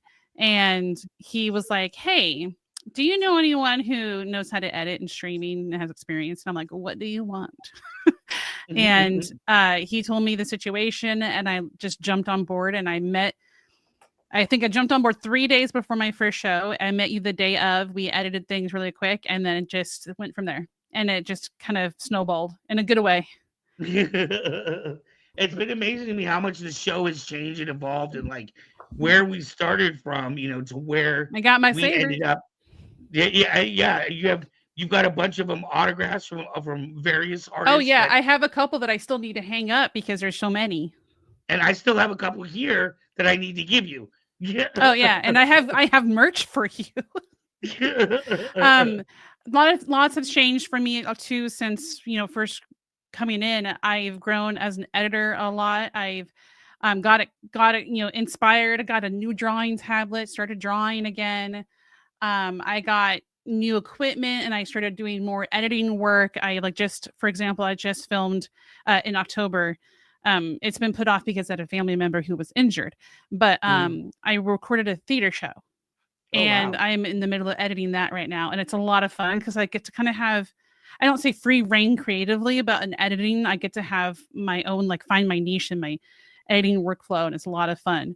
And so much has changed for me since I was doing the show in so many good ways. And now I'm streaming on my Twitch. So if you want to catch me on twitch.tv/MetzoJD, or you can find me on YouTube, MetzoJD. Where I put up the YouTube has the recordings of my streaming. So, because on Twitch, your VODs only last so long. And so I record them as I stream and I just upload them for the next day. There's been plenty of good recent videos on there. If you haven't watched anything lately, I did the Alan Wake series and the first, the Control and Remedy game. Remedy Games is a really good developer studio. And I'm really involved in, if you haven't heard of the video game, it's called Phasmophobia. I am a moderator in their official Discord, and I became very involved in it. And in October, I got to meet the developers and go to dinner with them, hang out at their booth at TwitchCon in October. And I got my first tattoo. Wow. You get your first tattoo? What'd you get? It's a zebra. Oh, yeah, that's right. Yes. Yeah. Show everybody. And that one's kind of a cool one, too. That one touches in. When I see that, that makes me think of Hearts of Kyber, because that was the first time that you had told me about the idea of the zebra representing Ehlers-Danlos syndrome. Right. Those who have a rare condition. Exactly. And it means a lot to me. And I landed at the airport, got my rental car, went straight to the tattoo parlor. Wow. And got it done right away. And it was really cool. It barely hurt. So lots of things have changed for me in the last couple of months. I do miss you guys. Vanny and I used to talk almost every day when I was on Saber Rattle. And it felt kind of like I don't need to check my messenger as much as I used to. I was part of so many different chats on Facebook Messenger, and that was even after my original Facebook got hacked and I had to get a new one. I still had so many chats I was a part of. And I was in 12 of them. Yes. And, well, you're the one who added me to all of them in the first place. But we met some amazing people. John D. Michaels, who is absolutely lovely human being. I miss talking to him more. Adasa was absolutely fantastic to have on the show. I had the opportunity of meeting one of my favorite YouTubers named Jesse Cox. He was really fantastic. I still watch all of his stuff with my husband. We are a Scary Game Squad. Figured out? Yes, we did. I mailed it myself. Scary Game Squad is something that my husband and I watch together every day almost. So we really enjoy his stuff. But and I miss you, Say Wong. I miss being able to look at you and say, yes, Van's having technical issues and forgot his login. Our boy Duran is in the house tonight too. That was such a cool. Yes, Duran. I got to say hi to him earlier. Duran's one of the viewers that I've met in person, which was really, really cool. It was really nice to have someone come there to meet us. And I still have people give me a hard time for the autograph thing too. Well, I have, like I said, there's big plans that I'm trying to get done this year. I'm hoping to have this new direction in life taken care of this year. But what's incredible is this new direction. It's almost like everything I've done up till now has led me here. So it's going to involve my preschool it's learning. It's going to involve my education as an insurance agent, my education as a lightsaber salesman, my education here. We're going to evolve the Kyber K Productions into a couple of different shows that we can do in-house. So Nothing quits. Everything just I grows keep and it close evolves. by. That's right. There's Cal right there. Yep. Yeah. I keep it Answers close on the by on front my too. desk. Yep. Yes, and that is JD's design, or JD's. That's Mezzo's design. You've for us. never told me that. I know that's so weird. It's either been Mez, Metz, or Mezzo, and then JD suddenly. You call me. It's like you call me by my middle and my last name suddenly. Gee, Dad, sorry. Yes, I am going to be selling lightsaber insurance to kids. How did you know? That's interesting, James. I loved what you said. I loved exactly everything you said. James, I'm going up. Just look. Yes, I want to thank you too, especially for all that you have done and all that you've helped me in ways to grow and develop myself as well as host. And Dartcephalus, like thinking back on how long James has been on the show, because James was on before you were, right? Yes. Yeah, so James has been with us from the beginning, and I've always appreciated him understanding my vision in that when I first got into selling lightsabers, my first introduction was Michelle C. Smith, and I had never seen anybody throwing away around lightsabers like this. So when I met James and found out that he was, one of the OGs of this sport, he was one of the creators, and that he knew all these people who could send us all these examples. I was very excited to be able to showcase different types of flow and not just lightsaber flow. We've seen some incredible stuff. Yeah, we definitely have. We've seen some pretty cool acts, pretty cool performers who have come on. I got to tell you, it's really surreal to click on the StreamYard link and then not have any of the controls. Like I was so used to having everything on the side for so long, and after my last time signing out of everything, Yeah. I removed all the bookmarks and like cleaned up my desk space and stuff. And I was like, it was kind of a bittersweet thing. Like and focus on me, focus on things I want to do. And then, but also kind of like sad at losing that. Oh, hi, Hammond. 2 questions. Was there an episode stream that didn't perform well, but meant a lot to you personally? And how was hosting Kyber Cave changed how you approach Star Wars fandom? Wow. I think that's for both of us in a sense. Yeah, you want to start? Oh gosh, I can't.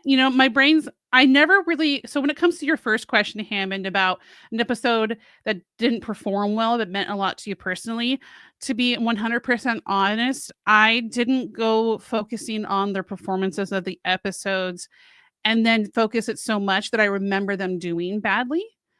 I focused on the experience that I had with it. I always really enjoyed being able to be in the background and getting to chat with these people a little bit, even off the camera. My 2 favorites that meant a lot to me personally, just because of being on here. Actually, 3 favorites would have to be Tommy Bechtold, who just recently reached 1 year of sobriety. Congratulations to him. Woo.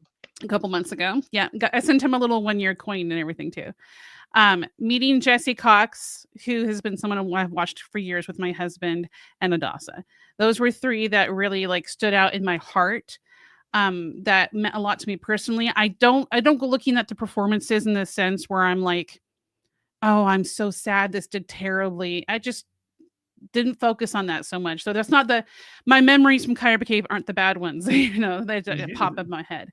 And when it comes to how has Kyber Cave changed how you approach Star Wars fandom, to be 100% honest, when I first joined, I was very casual fan. Like I would watch the movies if I felt up to it, that kind of a thing. And then when I joined, I was like, I got to know my stuff. So I started like trying to learn things a little bit more. When I did Guess That Saber and Guess That Character with you guys, it was also me learning about it. And that's why I enjoyed giving a little background. KyberCon 3 was pretty epic to be a part of managing it and stuff, and meeting Eric Voss and Tommy Bechtold. Eric I had already met, but Tommy was our first time meeting, and it was so much fun. Really great experience.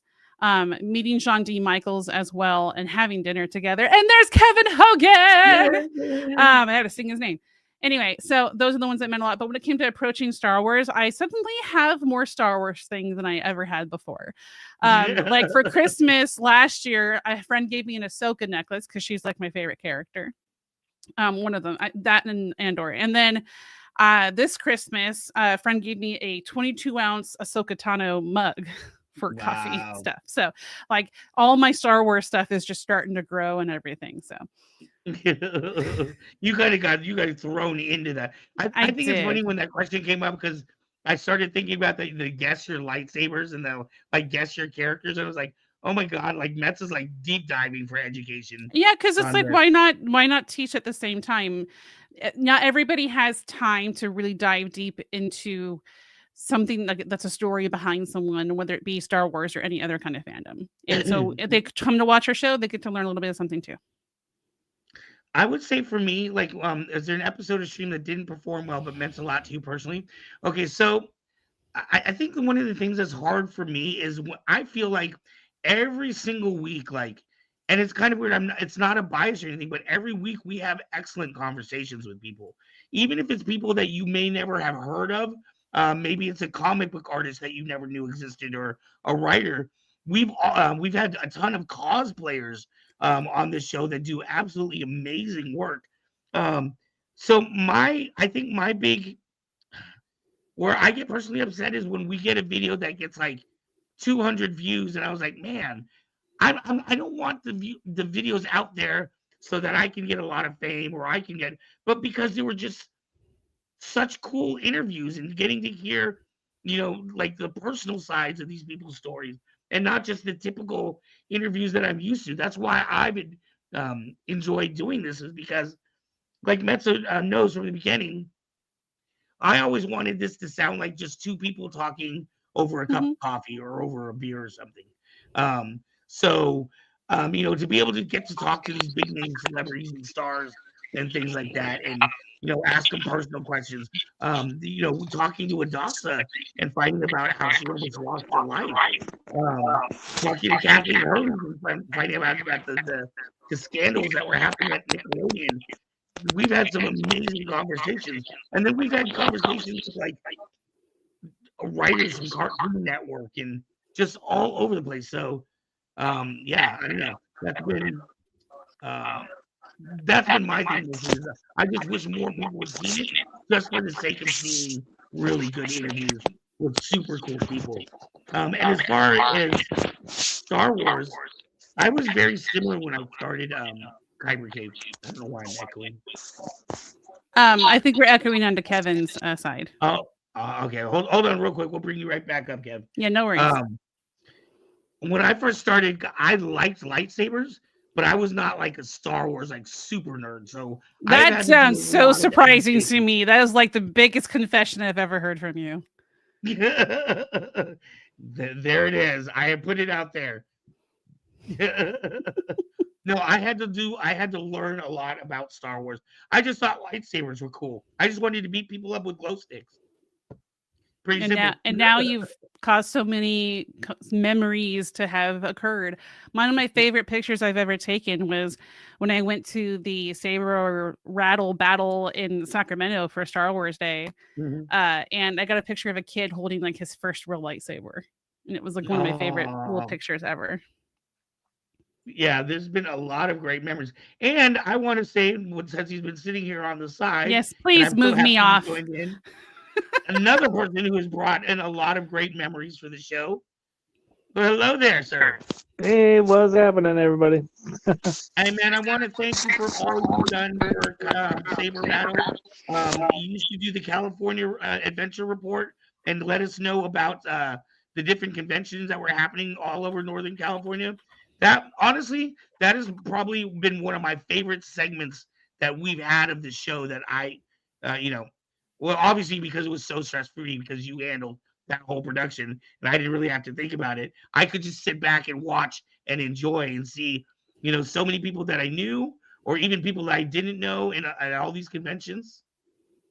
Oh, yeah. It's a real blast getting to see so many familiar faces all over California. People are like just doing a great job putting in a great effort, just traveling up and down the road every week, going places. It's a real blast, and you can see a lot of celebrities. It's a real surprise. Just there's so many famous people, just even in local cities. It's great. Mhm. Yeah, you meet a lot of fantastic people, and it's funny.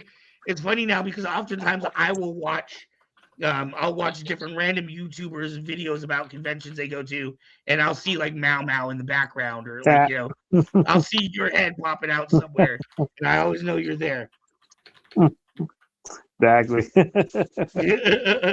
How long did you do that segment for us? Was it over a year? Oh, I think they did about 2-ish, Yeah. 2 maybe 3 years. Yeah. It was about 2.5. Yep. Wow, that is amazing. It's amazing how time flies. And like I said, those are some of my. I think of that as kind of like our peak when we had, James was doing the flows. We had Mezzo and you and I. I think that was some of our peak shows because you've been through a lot of different changes with this show and different directors and different personalities. Oh, it's been fun. Just chatting with different people. Just seeing all the different saber stuff there. It's you guys have no shortage of people willing to set their lightsabers on fire and juggle them on stage. You're right. As long as they don't set themselves on fire, I'm cool with that. All right. Well, I just wanted to make sure to definitely thank you for everything that you've done. Totally. And Glad everything to you help. contributed to the show. You a 50th year, James' 50th year anniversary, Kyber Cave and Saber Rattle. And again, it is possible that this show may come back. Track down the first flow artist, January 2021. Wow. So right around the 5-year mark for flow arts. Mm-hmm. Yeah, so this show has been running about 5.5 years. When we first got started, Gary Ripper was also a host on the show. And he would come on, he would do an interview one week, and I would do the interview the next week. And we used to just swap until his life got too busy. So yeah, wow, you being on since 5 years. Man, I can't thank you enough, James. You have been absolutely amazing. There's nothing else I can say. There was nothing for me to worry about when you were handling stuff. So when we bring Flo back, I will definitely be contacting you again. Yes, as back in the day, Ezra was a producer. We've had I think 5 producers. But we all know who lasted the longest. Yeah. That's right, the one that matters. And make sure I'm not the only one that matters. Okay. I just was here a long time. Well, you, like I said, you have definitely been here for the majority of the new growth of the show. Yeah. Yes. Oh, first time I was on an interview was Gary interviewed me. When I first came on the show, there was 468 subscribers. 468? 468. Wow. Where are we at right now? Let me see. I have no idea. I don't keep track like I used to. It's not my job anymore. I know. We're close. We're closer to our goal of 3,000. We're definitely really 2946. Yeah. So we're really close. So we're super close. We're almost there. So hi, Chris. All right. So yeah, that's pretty much it. I want to thank all of our fantastic hosts. Let me know if you need a host. Oh yeah. Oh hell yeah, Kel. We can bring you on the Gen X-Men show. I want to thank all of the incredible audience and everybody that has been staying with us over the years too. Like I said, we're not going away. We're just changing. Do not cry, sir. That's right. I know. I can tell. It's a little tough for me. I mean, it's it's like having a child that you're kind of sending off on their own now. They're going to college to grow up a little bit.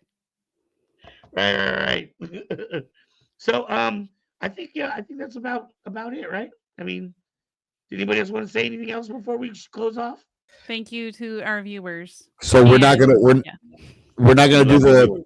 Are we not gonna do the flow? Are we? Your flow art. Oh, yeah. I was like, dude, I really want to do the flow just because, like, we were hyping up James Kaiser, and I gotta head out, but I'll see you later. Mezzo, thank you so much.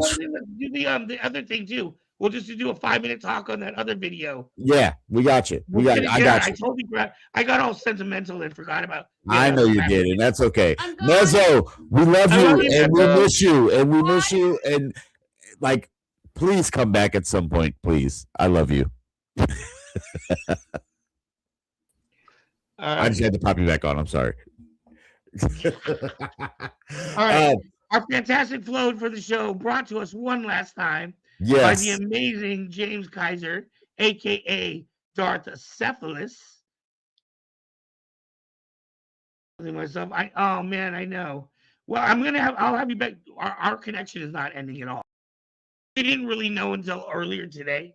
It was kind of an executive decision I made earlier today because of health conditions and other things that are happening in my life. But as you guys know, if you know me, I always bring back old things. So I'm like one of those directors that likes working with the same group of people.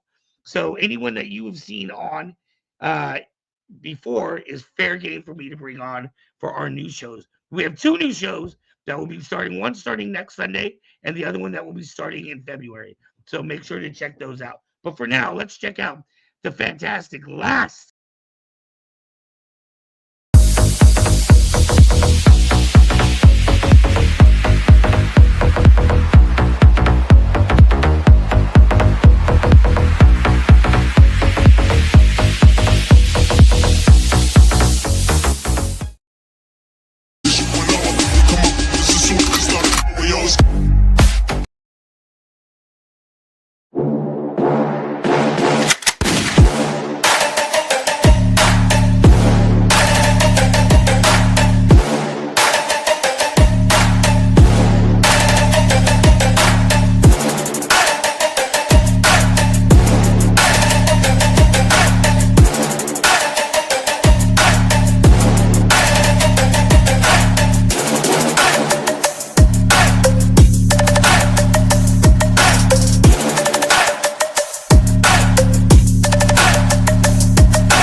Okay, let's go.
Nice. Yeah.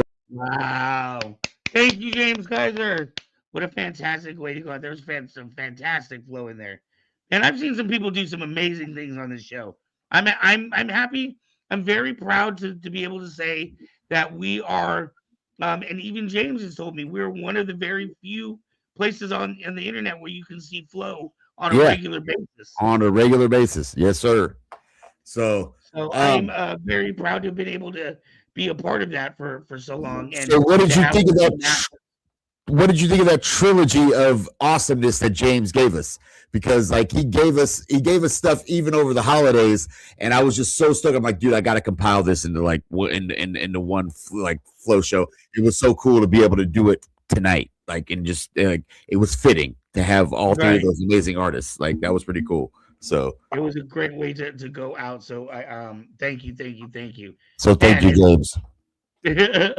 So the last thing that we're going to do before we wrap up is going to be kind of a little bit of almost like a little pre-taste, a pre-taste of what Gen X Men. Yeah, it's kind of what we're gonna part of our format that we're gonna do with Gen X Men. So I am gonna just because like I won't get to use this for a while, so I am gonna label this quote unquote as nerdy news. Although so because I just that in honor of Mezzo. Yes, so we didn't name nerdy news. Yeah, so I'm still gonna label this as nerdy news because this is, like I said, in honor of Mezzo and whatnot. So yeah, I'm gonna bring that in, and then should I just go into the clip? I feel like I should just go into the clip, and then we should just discuss it. And then let's discuss it after. Yeah, that's how I feel. I feel like we should spend like 5 minutes discussing. So here we go.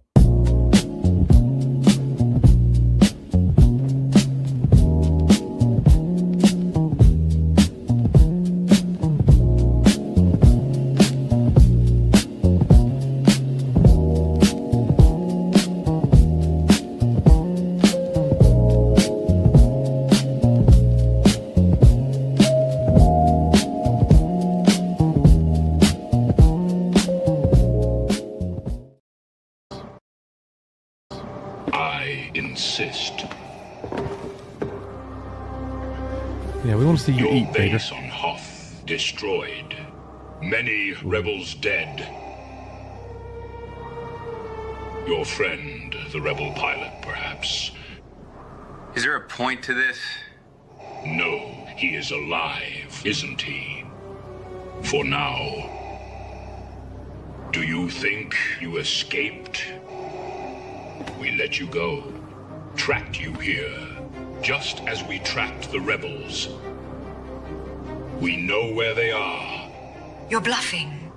Am I?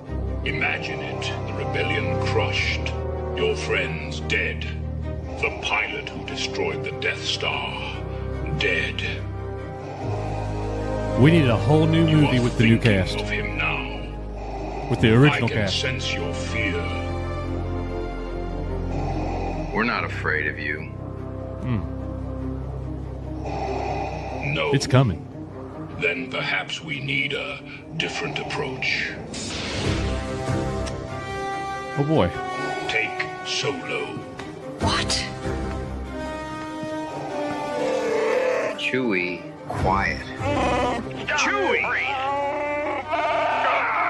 Get him, Chewie. Stand down! This isn't helping! Chewie! Sit down.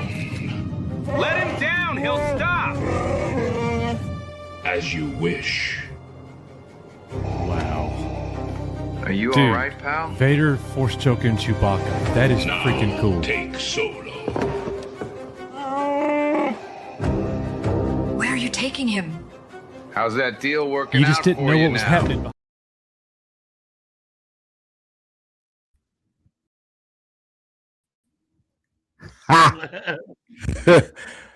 So, What'd you think dude, about that? bro.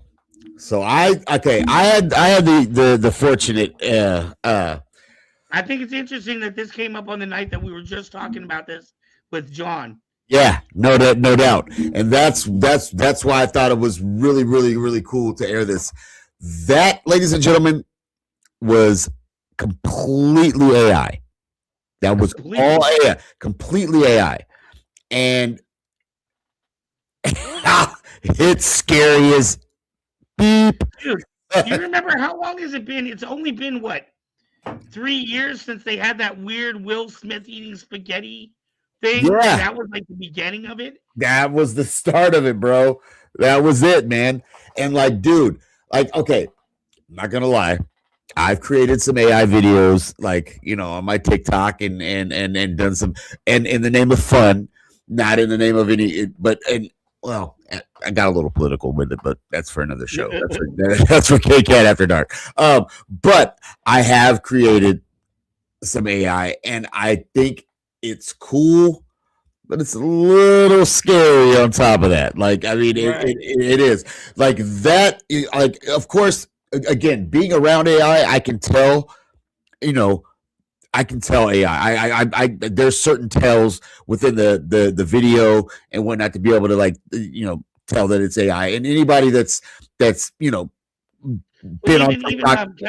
Kevin has a comment over here. The visuals are shockingly good. Just the dialogue is a bit slow pacing, and there's still the awkward thing with the AI. Exactly. Exactly. As much as we've come in 3 years, it blows me away. Yeah. When you think about your first Atari, Lynn. Think about the graphics back then, and then think about when Nintendo came out, and you were like, "Dude, life is never gonna get better than this." Bro, like, and this is the original Nintendo. We're not talking about the 64, and I couldn't get any better than the 64. Like, technology, like, and this is something that again we're going to touch in when we talk about when we do Gen X-Men, because it is such an integral part into the kind of the titular theme of our show, is that we have lived. My generation has had the ability and the been blessed to live through eras without technology, and then watch technology progress at such almost an exponential rate. And we have seen our own death by technology. We have seen the gambit. Like Gen Z, they grew up on iPads, bro, so they don't know anything like beyond that. Even millennials, like, you still like grew up with the internet. It was a crappy version of the internet. It was AOL, but it was still the internet. Like, we were pre that, and we have transcended through that. Like, I put it in terms of ILM, Industrial Light and Magic.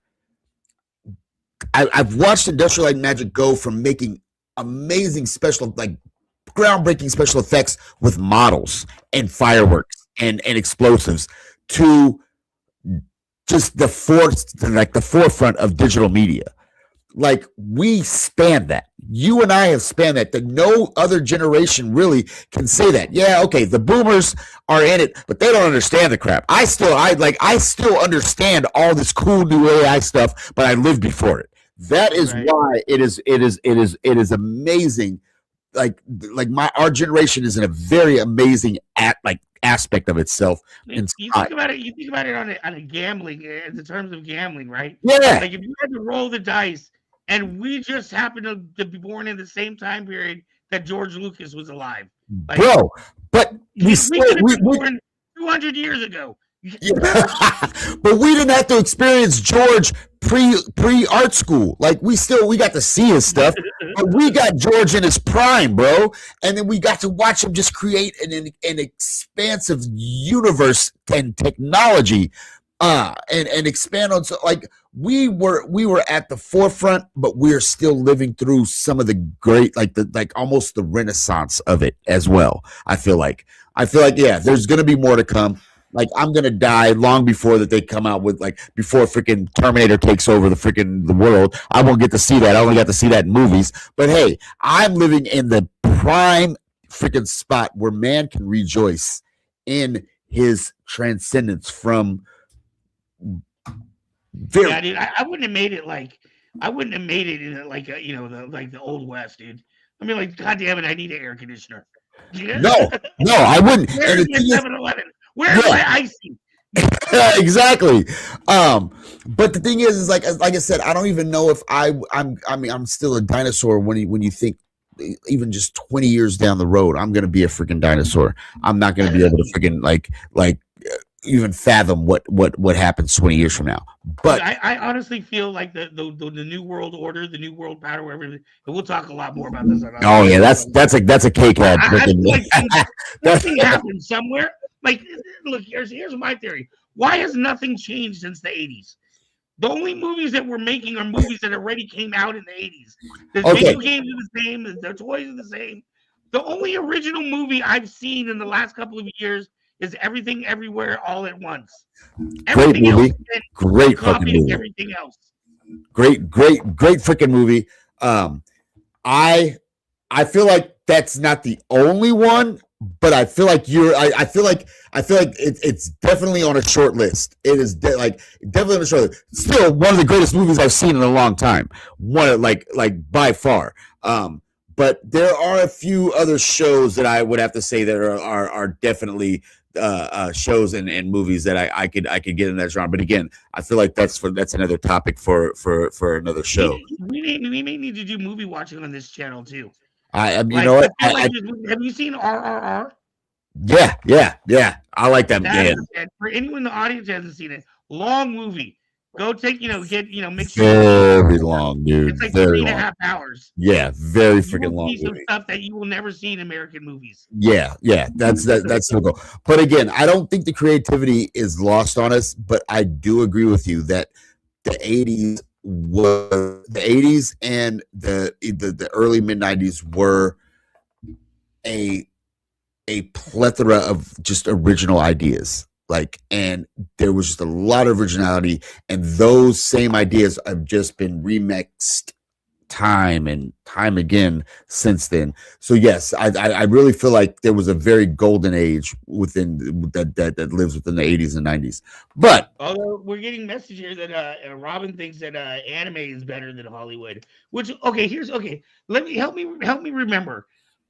On Adult Swim, they used to do wasn't it Saturday nights, way back in the was it the late 90s? Wasn't it? We're not gonna. Okay, so if we're gonna really talk about Adult Swim here, we're gonna get into something that I feel like, again, our generation, we got to live through it, and you may recognize. Do you remember a show called The Max? Do you remember that? Dude, no way. I've just been watching I love The Max, dude. Liquid Television on MTV, bro, was there before freaking Adult Swim. Adult Swim, I don't even think Cartoon Network was even a freaking, it might have been an idea in someone's freaking brain, but it wasn't even fully formed yet. We had Liquid Television on MTV. This was back when MTV just started branching out and not playing music videos. 1995. Yeah. And we had shows like Eon Flux. Remember Eon Flux? Do you remember that? Do you remember that show? Eon Flux, we had The Max. That was where anime. Beavis and Butthead got it started. Beavis and freaking Butthead, bro. So we like that was there long before. Anime consisted of, and again, you're talking to an anime fan.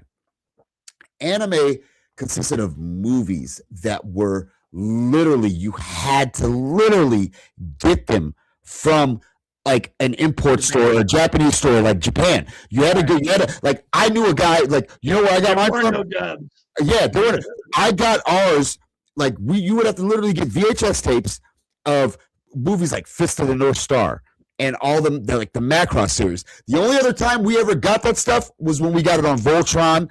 We would get an occasional, and an American affiliate would snatch a very popular Japanese anime and bring it to the States. So we got to watch Voltron. We got to watch Macross. Those were our introduction to anime. So when you talk about anime, Fist of the North Star. If you have not seen Fist of the North Star, that is the quintessential anime. That is the basis of all anime to this day. Naruto,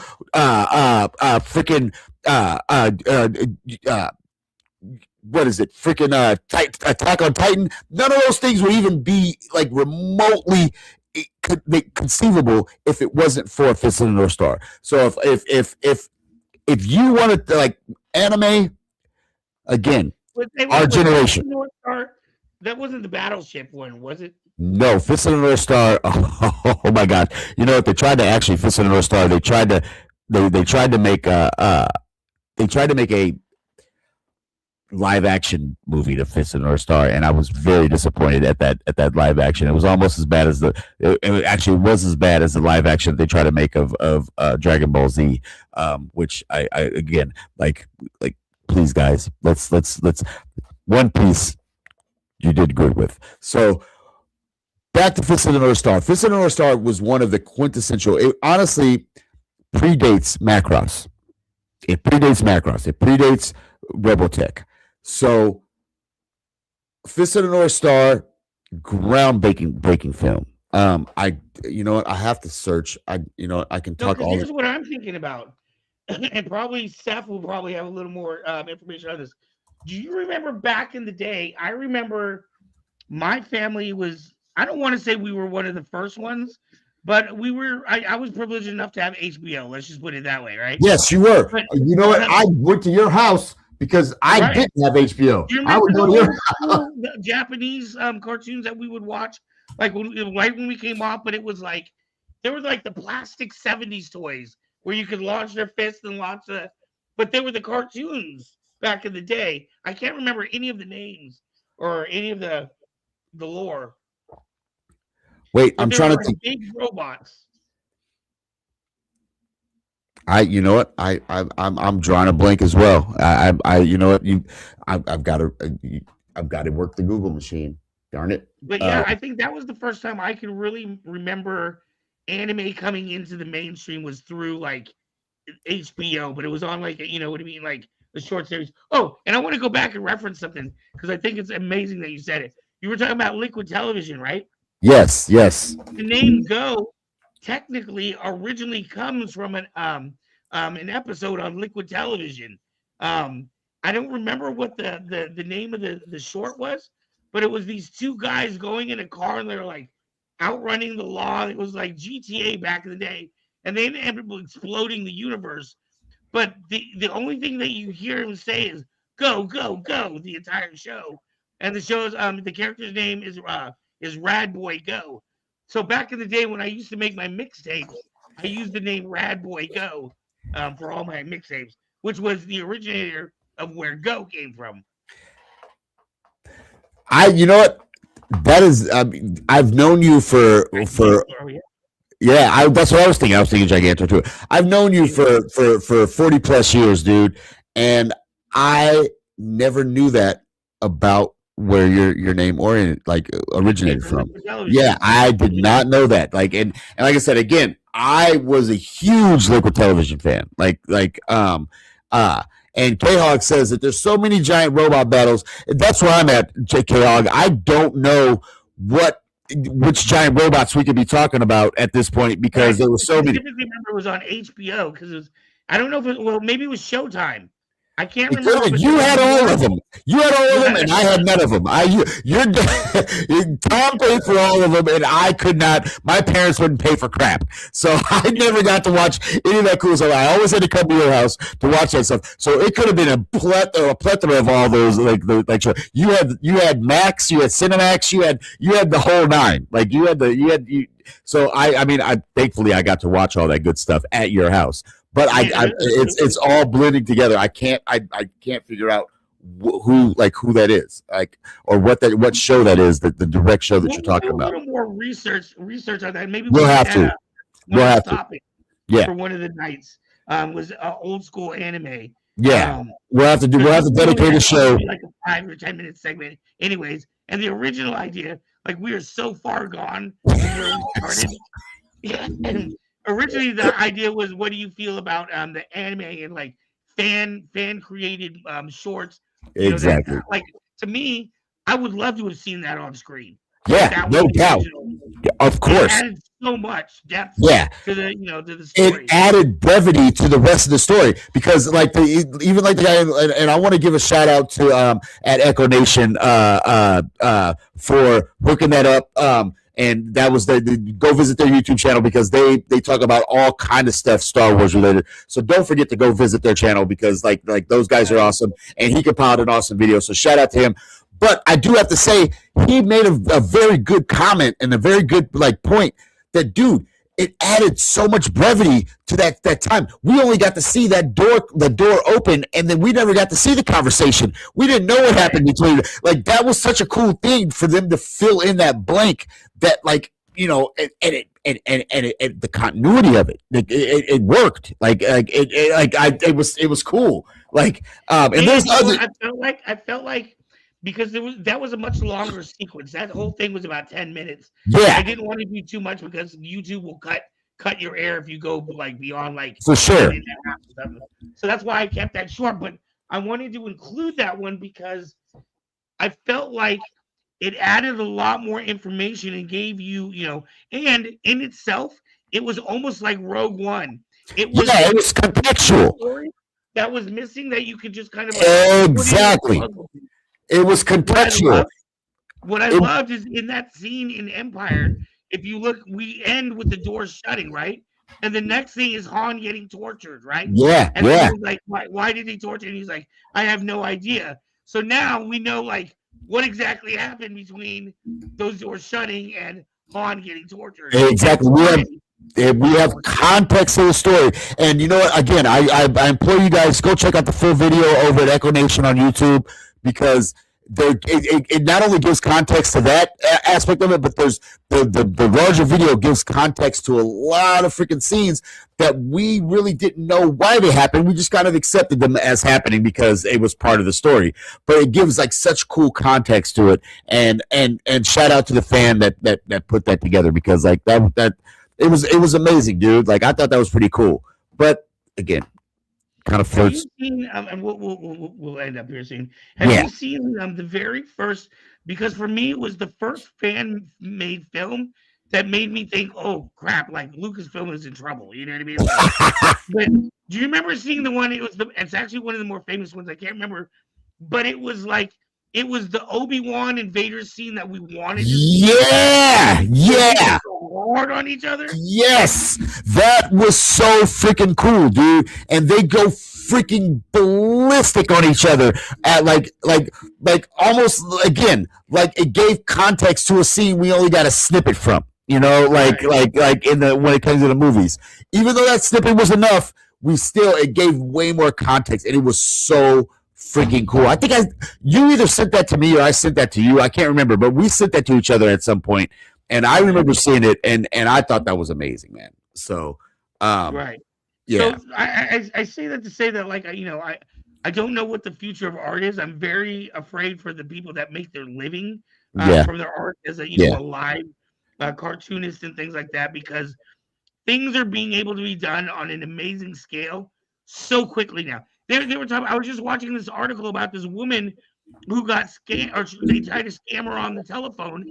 And what they did was they called, and the guy said, "I have your daughter here," and they played a voice clip, and it was her voice, but they auto replicated it from, like, they were able to get it from a phone call or something. Dude, you can take a snippet of someone's voice, if that, and feed that to an AI prompt, and or feed a prompt to AI and create a whole conversation based on with their voice. Like, I mean, and now it's like the apps that are being created using the algorithm for that prompt are even becoming even better. Like, it's so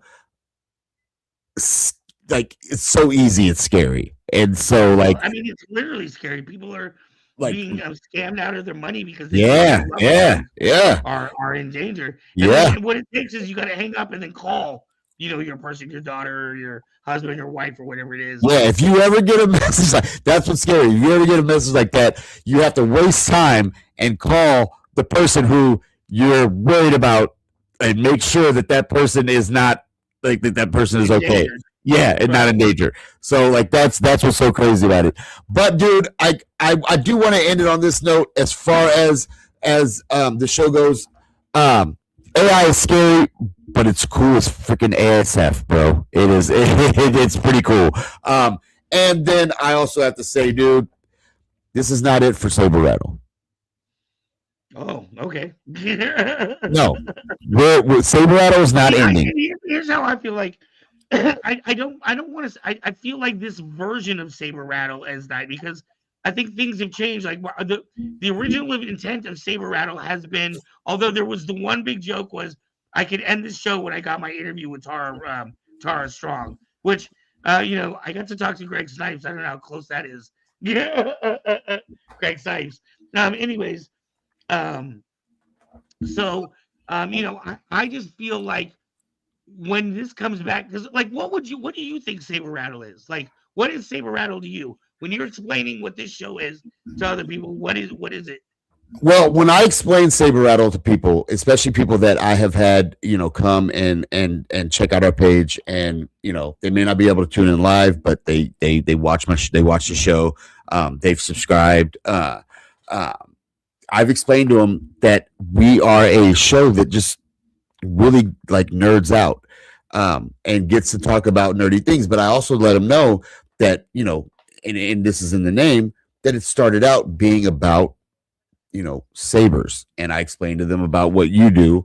I explained to them about the cons and what how Saber Rattle first started. But I let them know that it's evolved, and I let them know that I'm new, and like I'm still figuring things out like within the show. So yeah, I don't feel like even I give it enough justice, because like you said earlier when you were talking with Mez, like this show has even evolved since she got on, let alone prior to her even coming into the show, what you guys were doing and the things that you guys were doing. So you're right. I feel like we're just taking a step in the Saber Rattle evolution. Like, and that's kind of I think it is very poetic and just, like almost beautiful that I'm literally starting in front of the same background, or I'm ending with the same background, except for this, I didn't have the green thing. You could just see right into the patio. Yeah.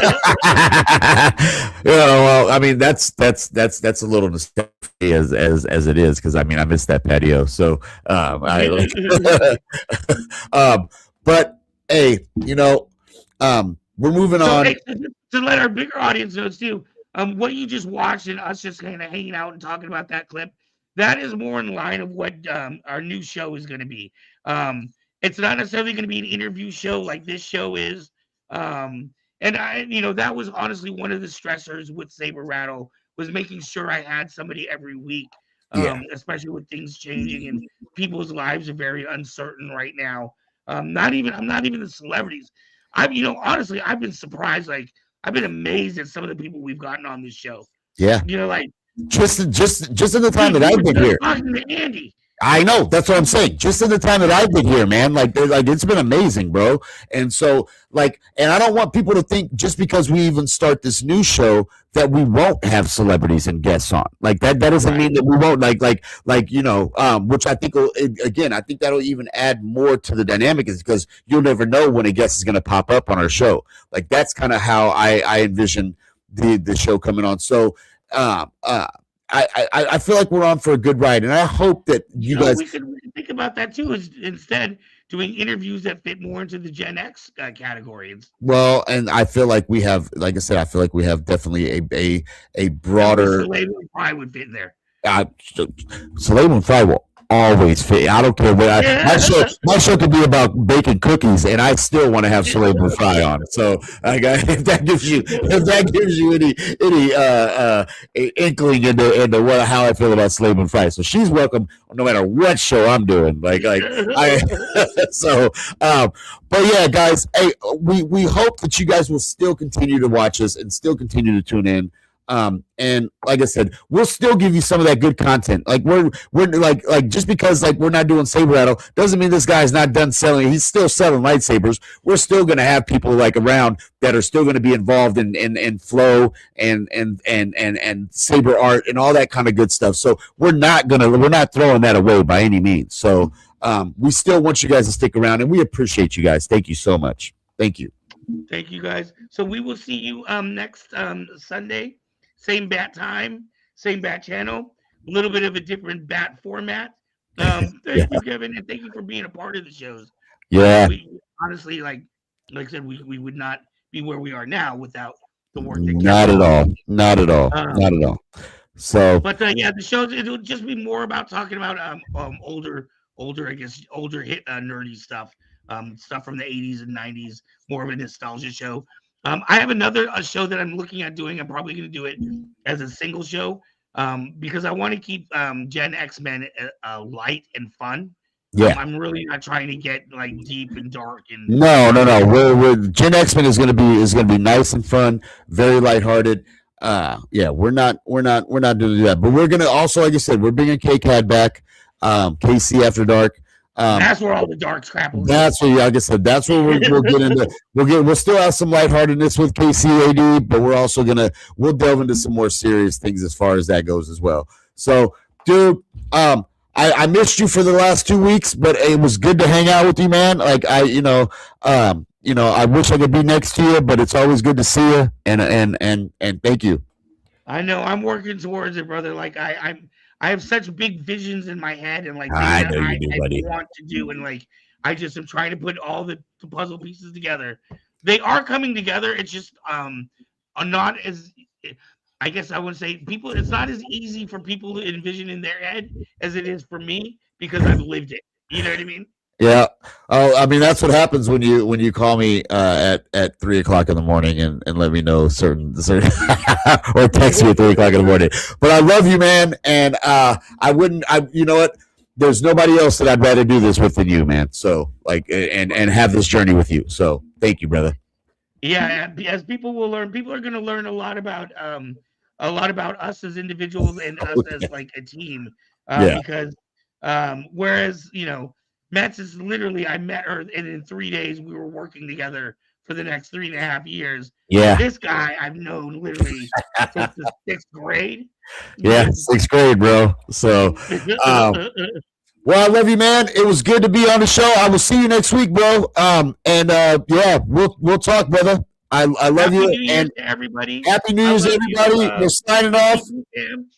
And thank you, everybody. Thank you so much for your support. I know I appreciate it, and I know if I appreciate it, this guy over here appreciates it. So we love you guys. Nothing has stopped. We keep moving. So make sure to come back in next Sunday. Of course, come back next Sunday. We'll be here. Love you guys.